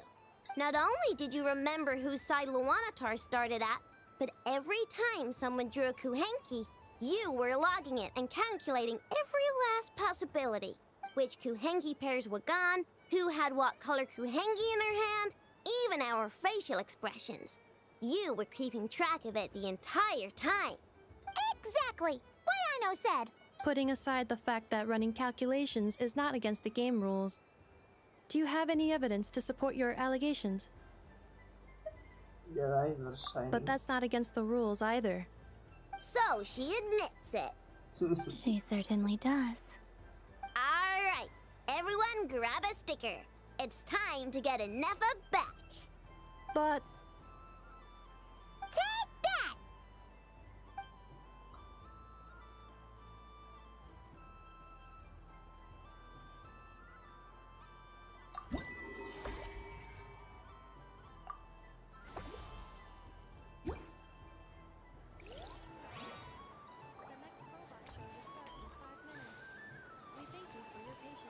Okay, now where do we find the last four?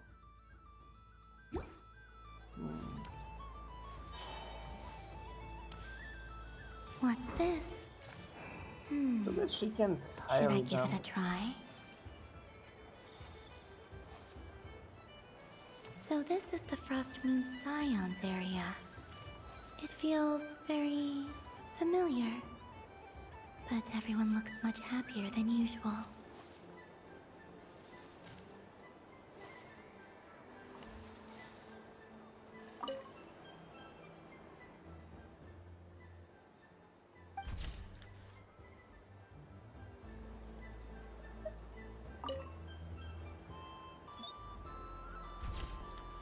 And done!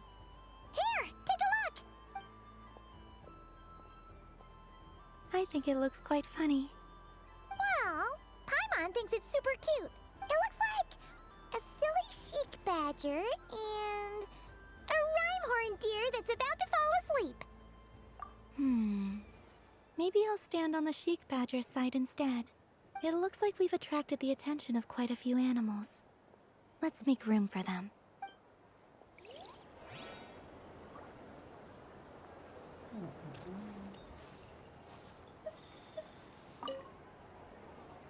If this were any other day, I'm sure it would make for a great photo opportunity. but Moon Prayer Night has rendered my antlers uncomfortably large. Doesn't it look like this rhyme-horned deer has 2 sets of antlers?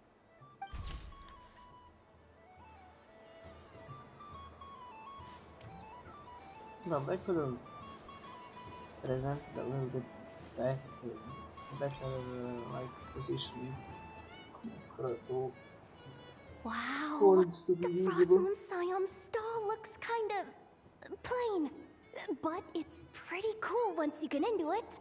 I don't go to Hisi Island much, but it's got that, like, old world cultural feel. And if culture means we get more festivals, I'm all for it! Hello, Yehoda. Columbine... hello, Moon Goddess. That was too close. I almost gave the game away in front of the staff. Oh, wait. What's the deal with her shoes? They don't make a sound when she walks. I could do with a pair of those. Do you like balloons too? Balloons? Oh, you mean those? What's so fun about balloons? I'm not a kid anymore. They're probably more up Aino's alley. Yes. The animals seem very curious about these strange flying objects. I was drawn here by their voices. I recently learned a fun new game you can play with balloons, so I decided to come and give it a try. A new game? Hello. Fill them up with water. Welcome home, Moon Goddess. Here to buy some balloons? Yes. Could you give me a few that haven't been inflated yet? Are you sure? I guess it's not a problem, but... Yes, please. Thank you. Uninflated balloons? But those are just little rubber pouches. What does she want with those? Would you like to play the balloon game, Yehoda? Huh? Sure. I guess. How do you play it? Wait here a moment. Oh. This is so weird. What have I got myself into now? I thought I saw Columbina nearby. Uh-oh! That's the 4th Harbinger! Although she's helped us out quite a bit, she's good people, right? She looking for Columbina? Oh, guess that's my ticket out of here. I'm not sure my heart can take being sandwiched between 2 Harbingers. Which stall is she checking out? Oh, it's that other Frost Moon Scion's one. Try on the headgear, see what it's like having antlers or animal ears for a day. Oh, I wouldn't be caught dead wearing that stuff. So embarrassing. I have enough gear to carry as it is. Wait, what? She put it on? How peculiar. This would take some getting used to. I wonder if this is what it's like for Lynette. It really suits you, ma'am. What is this? She was so intimidating a moment ago, but now, dang, she's really rocking those ears. How does she make them look so cool? I suppose I may as well keep them on for now. All part of the festive experience. I think antlers would have been better. She's coming this way. How do you do, Miss Yehoda? Oh, jeez. Don't talk to me while wearing that thing. Where am I supposed to look? Oh, hey. I'm looking for Columbina. Have you seen her? She just... Huh? Wait, is that what she meant by balloon game? Yeah. Huh? No fair! How come I get caught in the crossfire? An ambush from the rear? Is this a declaration of war, Columbina? Would you like to play too, Arlecchino? Seriously? Are they gonna start some beef right here, right now? Gladly. That said, I believe there is another who would like to join. Oh? Boss Neff! are kicking off big time! Hello there. I'd like 10... no, make that 20 balloons, please. Uninflated. What?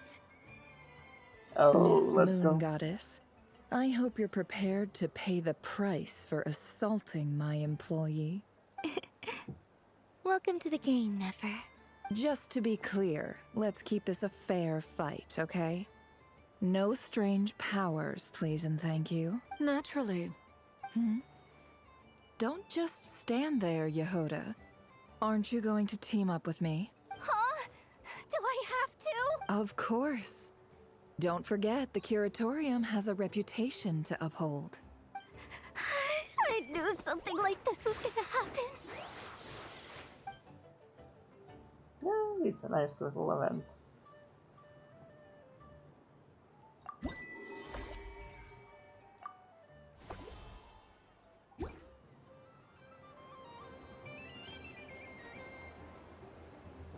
Okay, I guess we go to Prince Order. Sunny days!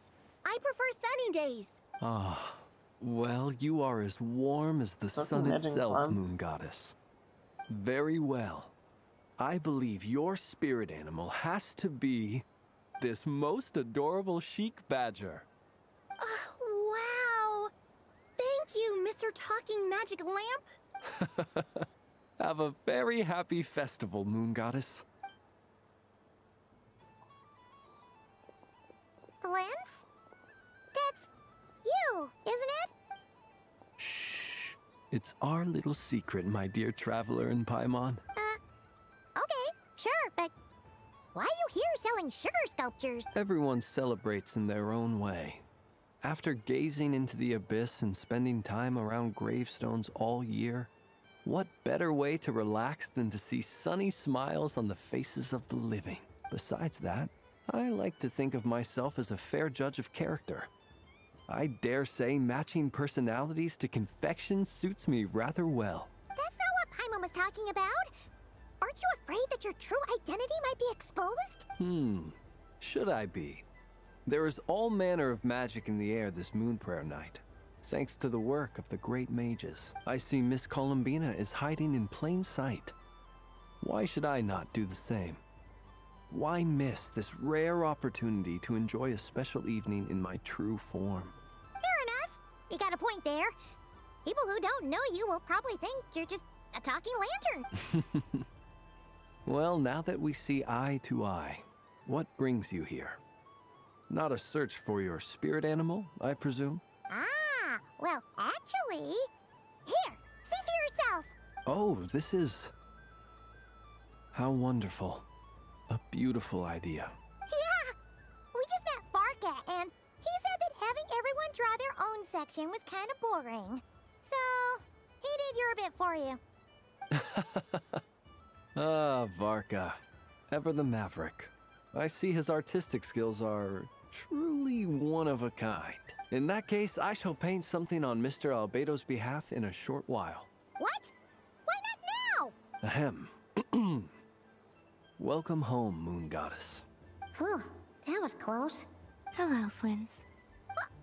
She recognized you right away! What keen eyes you have, Miss Columbina. Especially considering they are shut. I did not see you. Rather, I sensed you. I can sense the fluctuations in Kuvaki all around me. One would expect no less of the Moon Goddess. Might I interest you in some candy? Yes, please. Excellent. I shall make some for you right away. Something the matter, Miss Columbina? What about my spirit animal? All the other children carrying sugar sculptures are talking about it. Wait, is she taking the test seriously? Ah, my apologies. How could I neglect that? You are quite right, Miss Columbina. Every one of us has a magical creature living in their heart. Would you permit me to help you find yours? Yes, please. Do you prefer the day or the night? Night. Well, night, of course. She's a moon goddess. Which of the 4 seasons is your favorite? Winter. Think of a perfect Frost day. moon. What is the weather like? Sunny? Rainy? Or perhaps cloudy? Cloudy? Rainy in the morning, sunny at night. How What can kind it of be answer is sunny that? at night? Forests, lakes, and open seas. Which do you prefer of these? I like them all. Imagine you opened your very own shop. What would you sell there? Moonlight, I think. Wow! Paimon would totally shop there. How much would it sell for? It wouldn't cost anything. You'd just need to visit. Aha! I believe I know what your spirit animal is. Here. For you. Oh, it's a Kohenki! Indeed. A free-spirited being with a deep love for all things here in Nodcry, who selflessly lends her aid to as many people as she can reach. It is the perfect fit for you, Miss Columbina. Thank you. I want to give it a try. It would be my honor. But you shall have to forgive me. We have known each other for quite some time. I doubt there is any answer I could give that would come as a surprise to you. So instead, would you accept this sugar sculpture as a token of our friendship? It's a lantern. Hey, why don't you two go enjoy your candy over there? Paimon wants to try out this spirit animal thing too. Right, Flint's? Come on, play ball. I got this drawing done. But I want to hear Paimon's answers. But it'll probably take ages.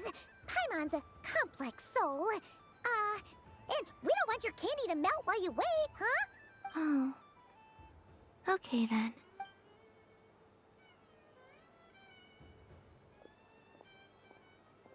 Phew. Nice excuse, Lady Paimon. That was some quick thinking. Yeah, no thanks to you. A little help next time?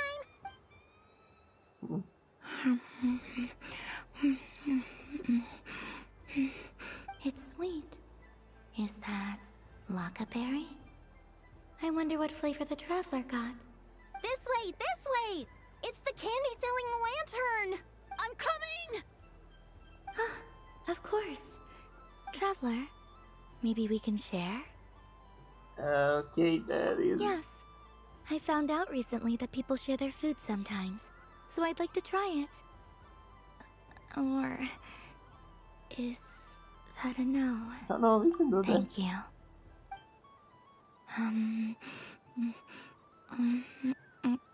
Okay, that is more than sassy enough. Yours is a little more sour than mine. Here, you try it. Don't mind if I do. Amazing. What is My sugar sculpture has shrunk, yet my heart is filled with feelings of sweetness. I will remember this feeling. Would you like another Sure. bite?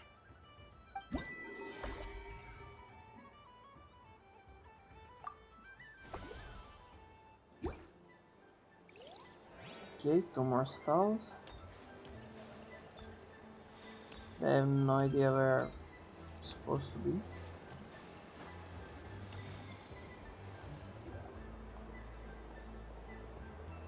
Dodoco's Whirligig! Come check out Dodoco's Whirligig! Ah, welcome home, Moon Goddess. Might I ask what this is? Ah, it's a very special amusement sponsored by the great mage herself. Ride on a soft and furry Dodoco and embark on an unforgettable adventure. I say that, but I'm just following a script here. Who is this mage, anyway? And what? I'd like to ride. No problem. But, are you by yourself? Is that not okay? Oh, no, it's fine. It's just that each Dodoco can accommodate 2 passengers.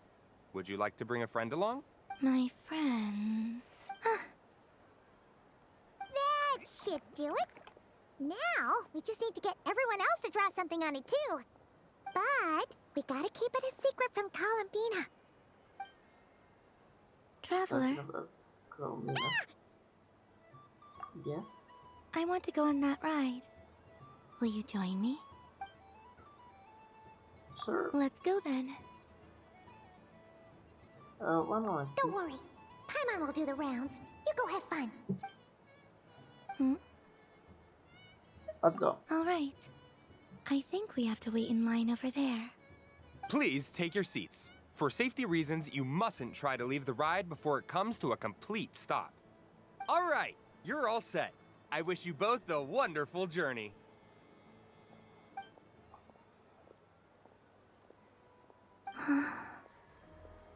Not bad. It reminds me of riding a moon lane. Sometimes, the Kuhenki circle around me like this, playing their beautiful melodies. Oh, that sounds so sweet. Yeah. I'm going to miss them. Does it scare you though? It does. I've felt scared in the past, too. But this is a little different. You know something? I got to see a lot of fascinating things during my disappearance. I saw how the Frost Moon Scions act around their families. So different than how they used to act in my presence. And I also saw how they interact with their friends. It made me curious at first. Why do people act so sincere when they're worshipping gods, but save their truest, warmest feelings for each other? Slowly, I came to realize that it's because they trust one another. They know, deep down, that they'll be accepted for who they are. All of it. The good and the Your bad. friends accept all of you too. I know. I knew it the moment you started calling out my name. What I fear now is the end. I fear losing all this the very night I have gained it. You won't lose us. Even after you return to the moon, your friends will still be here. Thank you for this conversation. Thank you for listening to me. Don't worry. This fear I have, and the unknown that awaits me, they cannot hurt me. Not when I possess a treasure far greater. I just want you to remember this version of me. The real me. On this final night together. Dear passengers, Dodoco's awesome adventure has come to a close. Please leave in an orderly fashion, and we look forward to seeing you again in the future. Don't want the journey to end, huh? Don't worry, you two. There's always another adventure waiting just around the corner. And one more.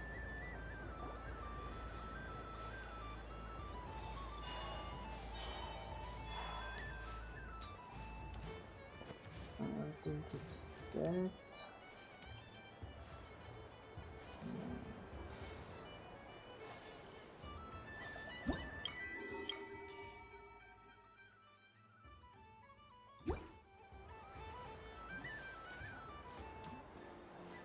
Oh, that's the thing at the end.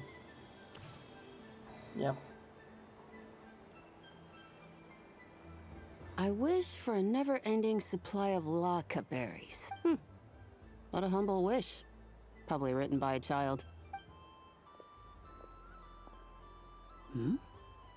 Is that Lama the Moon Chanter?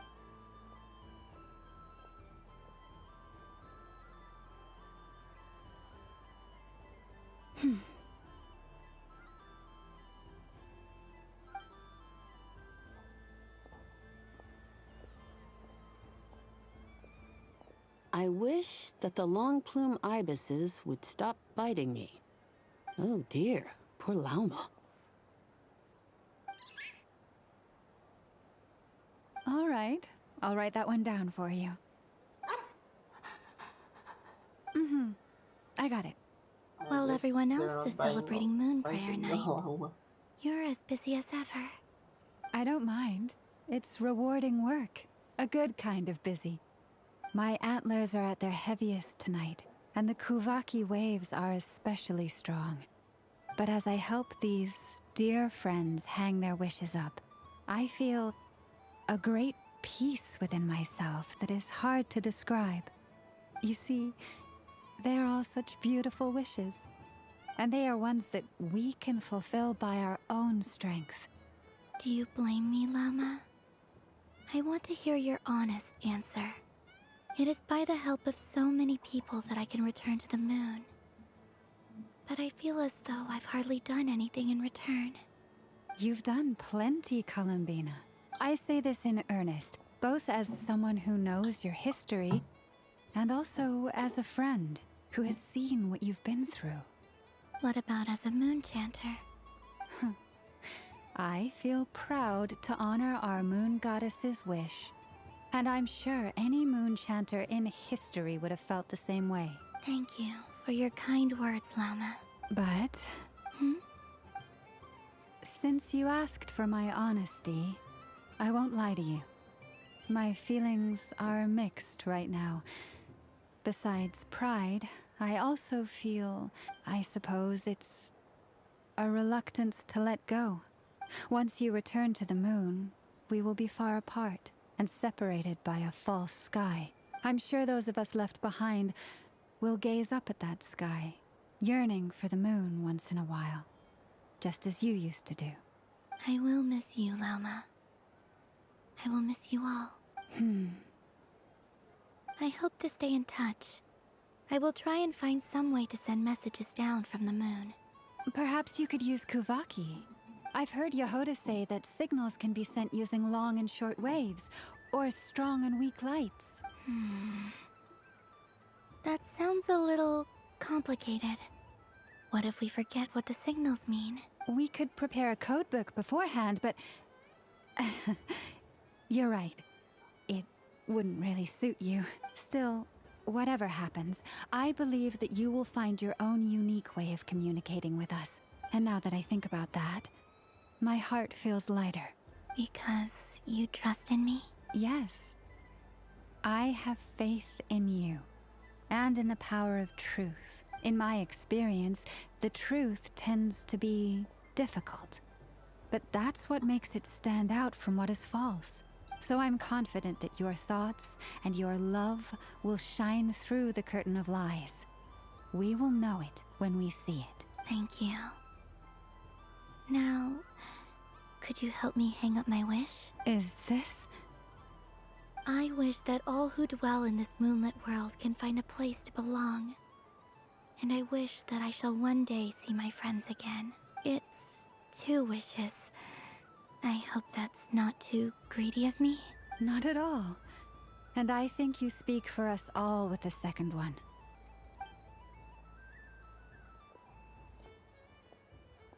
I shall continue to pray until the day that all of these wishes come true.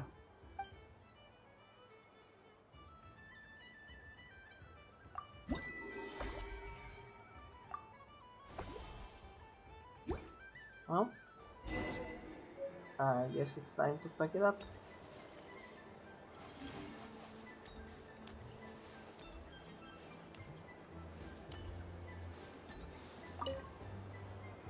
Traveler. Hey there, Columbina! Are you done checking out the festive amusements? Or are you sure you don't want to look around some more? You might not get another opportunity like this for a while. Right now, what I'd like to do is...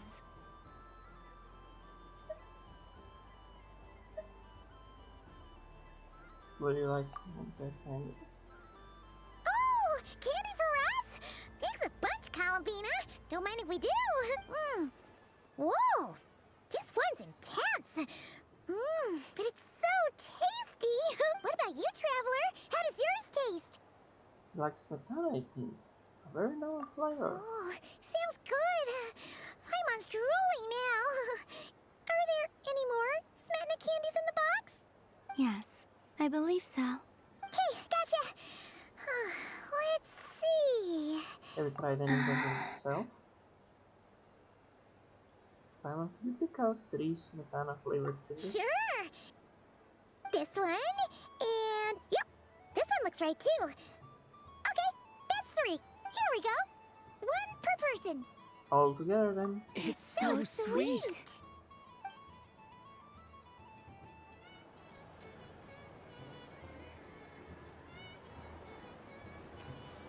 But there's nothing more to do.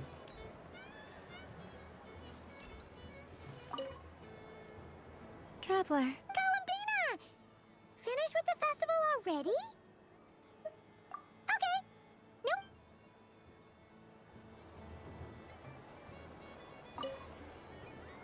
traveler. Columbina! Finish with the... Really? You're sure you don't want to have a little more fun out there? Yeah, Yes. I'll answer. I am sure.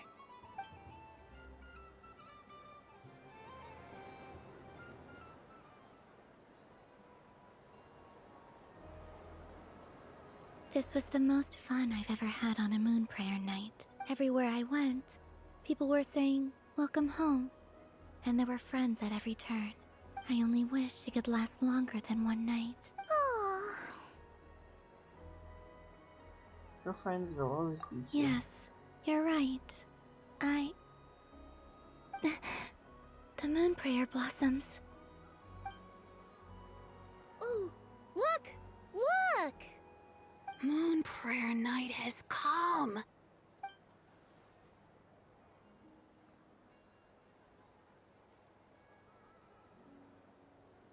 The moon. It's so beautiful. Happy moon prayer night, dear.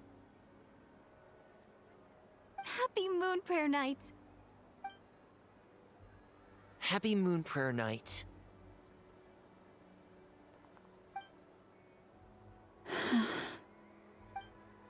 Aww. Huh.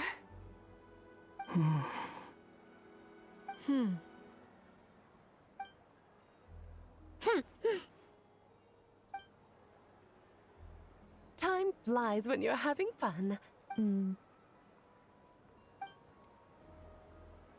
Oh, looks like the time has come. Columbina.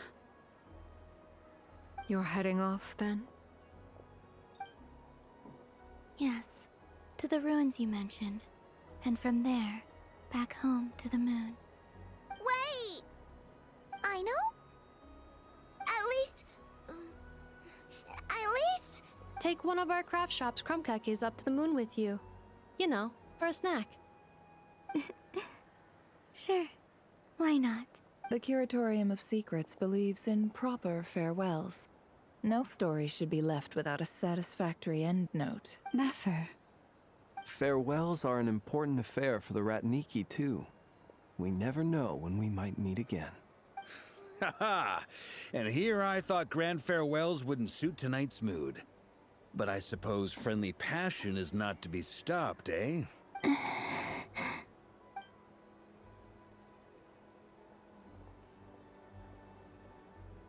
We made a little something for you, Columbina. Ta-da! What is it? A Moon Prayer Night greeting card with drawings by all of your friends. You did mention that you'd like a portrait done, so I took the liberty of creating one for you. I, meanwhile, did the portrait of Mr. Albedo, and Mr. Varka did the same for me. I mean, I think my work was pretty true to life, don't you think? The picture of Ashru was my doing. The two of you seem to get along rather well. Wait, was I the only one who did a full body picture? That's so embarrassing. I did pictures of me and Anefa. I did my own portrait and one for Hat Guy. Plus, there's the two mages, Arlecchino and Cendrune. So, if you ever miss us, just flip the card open and we'll all be right there with you. I don't know what to say. Thank you so much, everyone. This whole moon prayer night was more than I could have ever asked for. It is the greatest gift I have ever received. Lauma, I figured it out. Figured what out? Remember how the Frost Moon Scions used to use milk as invisible ink to write hidden messages? That was a very long time ago. Oh, are you saying? Yes. When I miss you all, I shall use moonlight in the same way, to write words that only you can see upon the moon itself. Wow, that sounds lovely. Quite. But how will we see them? Simply open your windows on nights when the moon shines bright, and the moonlight will naturally flow towards the words I have written. That sounds most fitting indeed. Very true to form. I'll try to write them in places that won't disturb your sleep.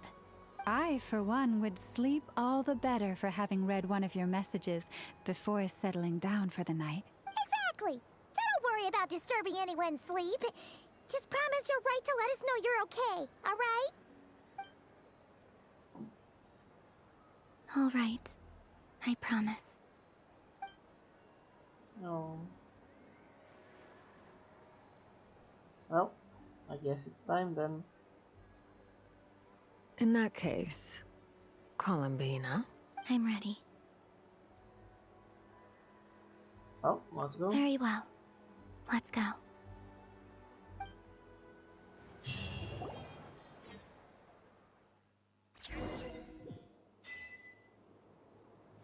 In just a few moments, I will be gone. I still don't know what to expect on the moon. Will I really be able to send messages to my friends? The Kuhenki, the animals of Not Cry. I'll never get to see them again. I wonder where I'll be. Okay, I should have walked slower. This is where the people of Hyperborea used to communicate with the moons. Eternal moon, frost moon, iridescent moon. When the power of all three converge, the gate to the moons shall open. Moon marrow preparations are complete. Only the final step remains. I'm sure Nasha Town is livelier than ever at this moment. Yeah, it's a shame you couldn't be there for it, but it's now or never, right? It's fine. I'm more than happy with this. My last piece of luggage. My only piece of luggage.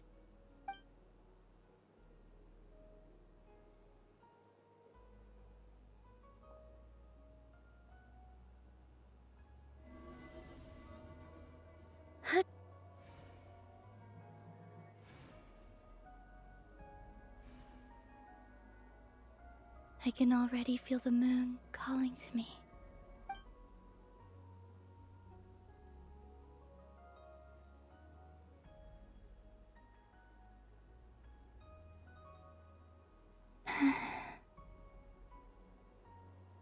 Your home lies on the far side of this light, Columbina. From now on, we will at last have a reason to pray to the true moon. Columbina. Yes? I'm listening. Be sure to come back and see us when you get the chance.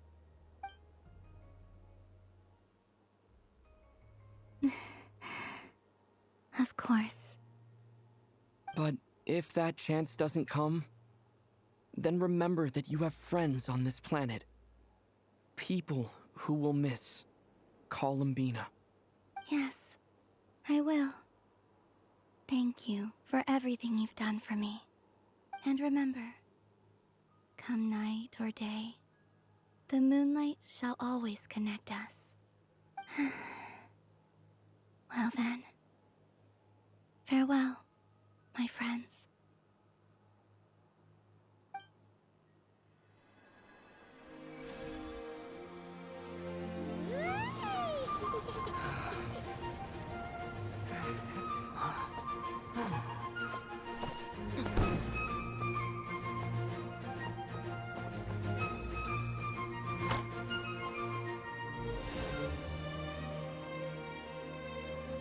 Thank you. This was my happiest night in Tevat. Farewell, Columbina.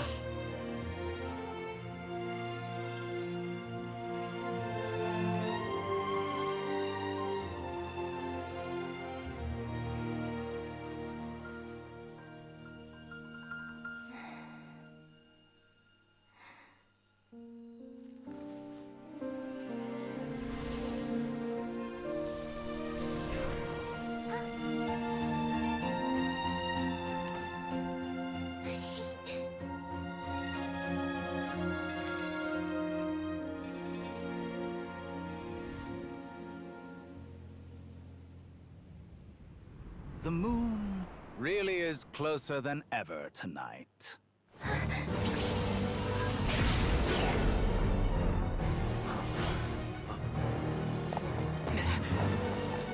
Columbina. All 3 moons in one place. Time for one final experiment. Reason, life, death, time and space. They all believed I would fail. I fucking hate his sword fucking ass.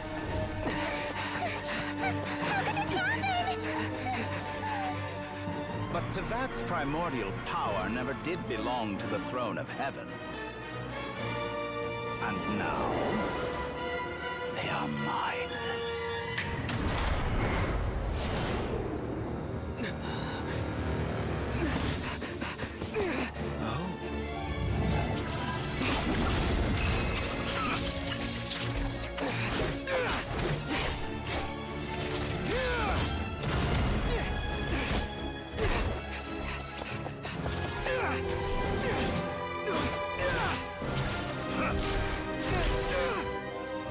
No, as long as I'm here. The Doctor is free to wield the 3 moons' power.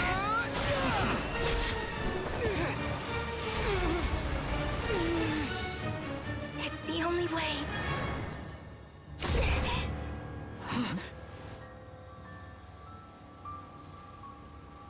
I guess I won't be going home today. Columbina! No!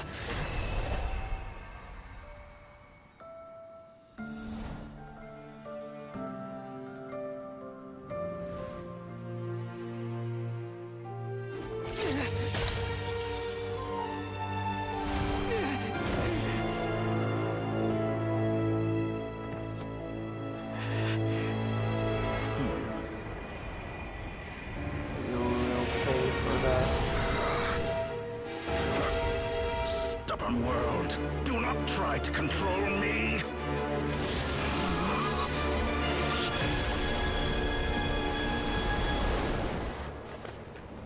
Columbina.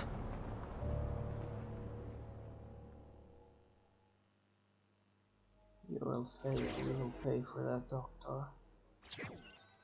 Doctorius, however you want to be called. You will pay.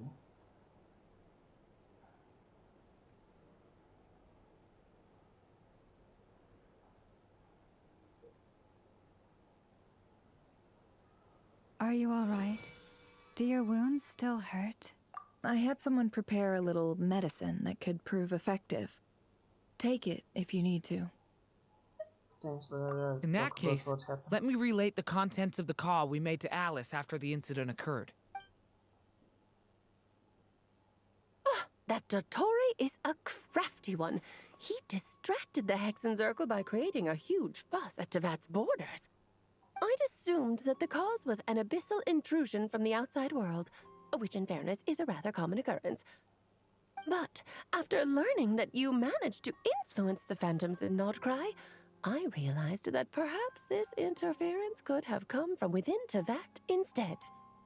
But we weren't able to change their fates. True, you couldn't change how their stories ended, but you did build some variables around yourself. Variables? Yes. Things you heard that you could not otherwise have learned. Ideas that would otherwise have never crossed your mind. All these things are variables. Of course, most variables usually pale into insignificance with the myriad of possibilities floating around. But the moment you start treating them as building blocks and intentionally stacking them, that changes things. That's what Dottore did, and it's how he created the necessary conditions so that when you activated the portal tonight, it played right into his plan. However, we have no way of knowing exactly what he did. Yeah, we also need to ascertain Columbina's status. And that about sums it up. As I suspected, Dottore has disappeared completely. If it's any consolation, he wasn't able to control Columbina as he might have wished to. After that small consolation, given the reason why. Oh no! To disrupt Doctor's plan, she escaped into the moon's reflection. What? She did what? Didn't any of you All we saw was Dottore appeared and used some kind of power. The next thing we knew, he and Columbina were gone and you were falling into the sea. I see, the Doctor froze the time, which is why only I could move freely. From their perspective, the Battle of the Columbina decision all happened in a single instant. So that the power of the three moons, but why wasn't it affected? Is it because I'm a descender? So, Columbina intentionally opened the moon gate and escaped into the same mysterious world as Rarier and Valindus. Sounds like bad news. This must be why Dottore has been lying low this whole time. He was building the time until he could execute his plan. Seen in that way, the trilunar syzygy and Rarier's emergence, Dottore might have been pulling the strings in both cases. According to Miss Alice, he is attempting to transcend his destiny and finish an experiment that only a god might complete. An utter lunatic. Wait a sec, where's Hat Guy? Seems like he'd want to be here for this. He took off with the Dodo communication device after we spoke to Alice. He said he had a hunch that he wanted to investigate by himself. The look on his face was terrifying. I've never seen him like that before. Probably anger and frustration. The fact that Dottore was one step ahead despite his best efforts. Honestly, I feel the same way. I'm back. Hat Guy! I went to look for the Hyperborean phantoms again. I think I've gotten to the bottom of it. I got them to talk to Nicole on the other end of the communications line. Turns out, the history they describe is different from how Nicole remembers it. Really? But how? Surely Nicole can't have been wrong. Because the phantoms are the ones who are deceived. They speak of a savior who appeared in their history. One who never should have existed. This savior promised to create a new moon within the false sky, and even bring back their moon goddesses. Foolishly, they believed in him, and told him everything he wanted to know about the moons. It's obvious that this was Dottore's doing.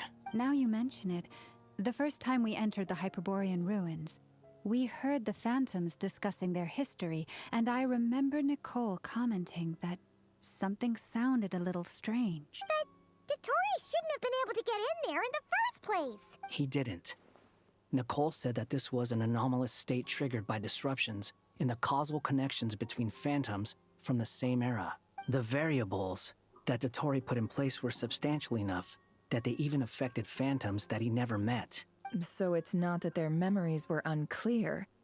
They'd been tampered with. That's exactly the possibility Dottore was trying to manufacture. He turned these variables into knowledge and engineered the situation so all that knowledge would fall into his hands. Then, he harnessed that knowledge on Moon Prayer Night to truly create a false moon. How is that even possible? To be precise, he exploited a weakness in the way the spell works. The spell senses Kuvaki to detect the moon's location. So, as long as the false moon more strongly resembled the moon than the frost moon beyond the skies, the gate would teleport Columbina to the false moon's location. In other words, to Dottore's side. Once he had her under control, the teleportation spell remained active, and he manipulated her power to seize both moon marrows. At that moment, the moon marrows disappeared right before our eyes. It was already too late, even as we were leaving the ruins. By then, Dottore had already amassed the power of all three moons. So, where does that leave us? What do we do now? I'd certainly like to know what Her Majesty thinks, now that the concerns I expressed to her have come to pass. But we cannot simply sit and wait for her to decide the matter. And in any case, it is not the Fatui Harbinger Damselette who sees us as her friends, but rather Columbina Hyposelenia. If, even in such extreme circumstances, Her Majesty will not lift the prohibition on Harbingers drawing steel against one another, then I will do as my heart demands.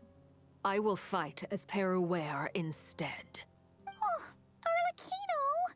Time is short, so I'll make the first move.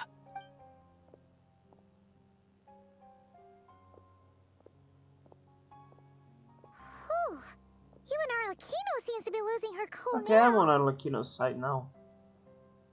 I'm sure she feels partly responsible for this. So do I. And so does he.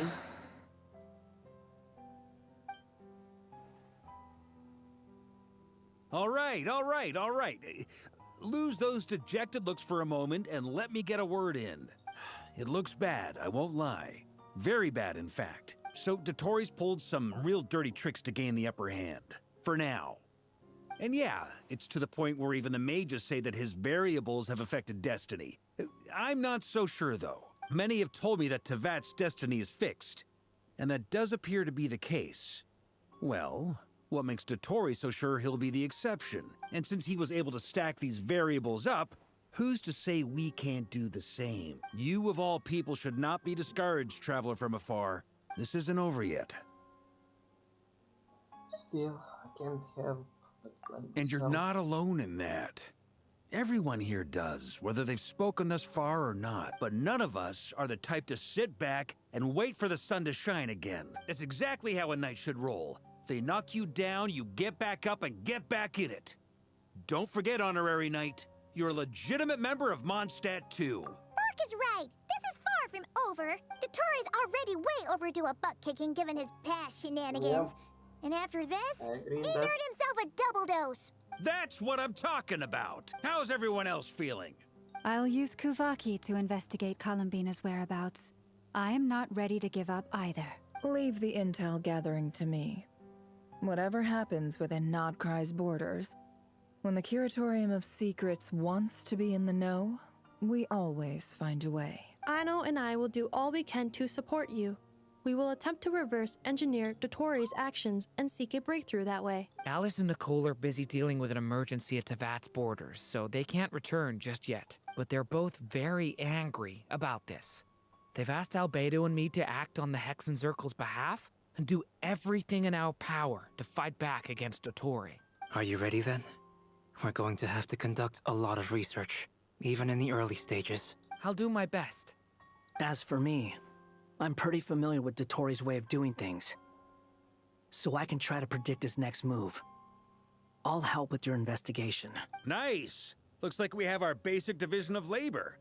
I'll get in touch with Flints and Eatlua, get them to have a chat with their Starshiner. It couldn't hurt to bring the Lightkeepers on board as well.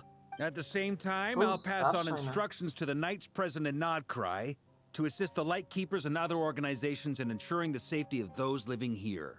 Yeah, we'll show him. That's it then. Good luck, everyone.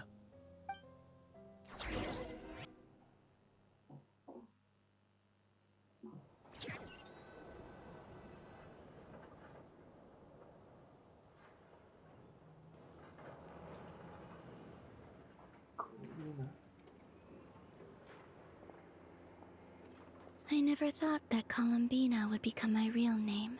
It went from being a Fatui code name to something my friends call me. And remember, come night or day, the moonlight shall always connect us.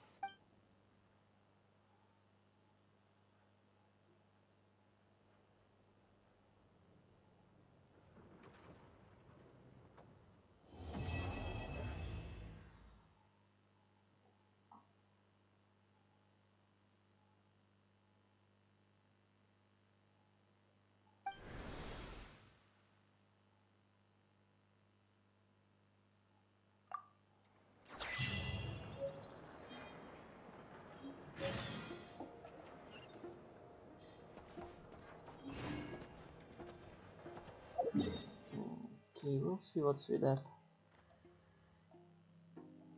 a little bit later.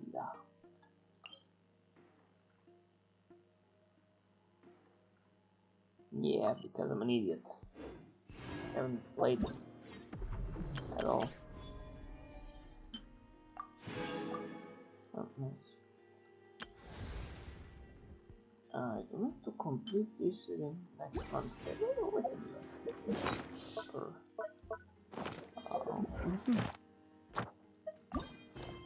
No. Freaking God, no.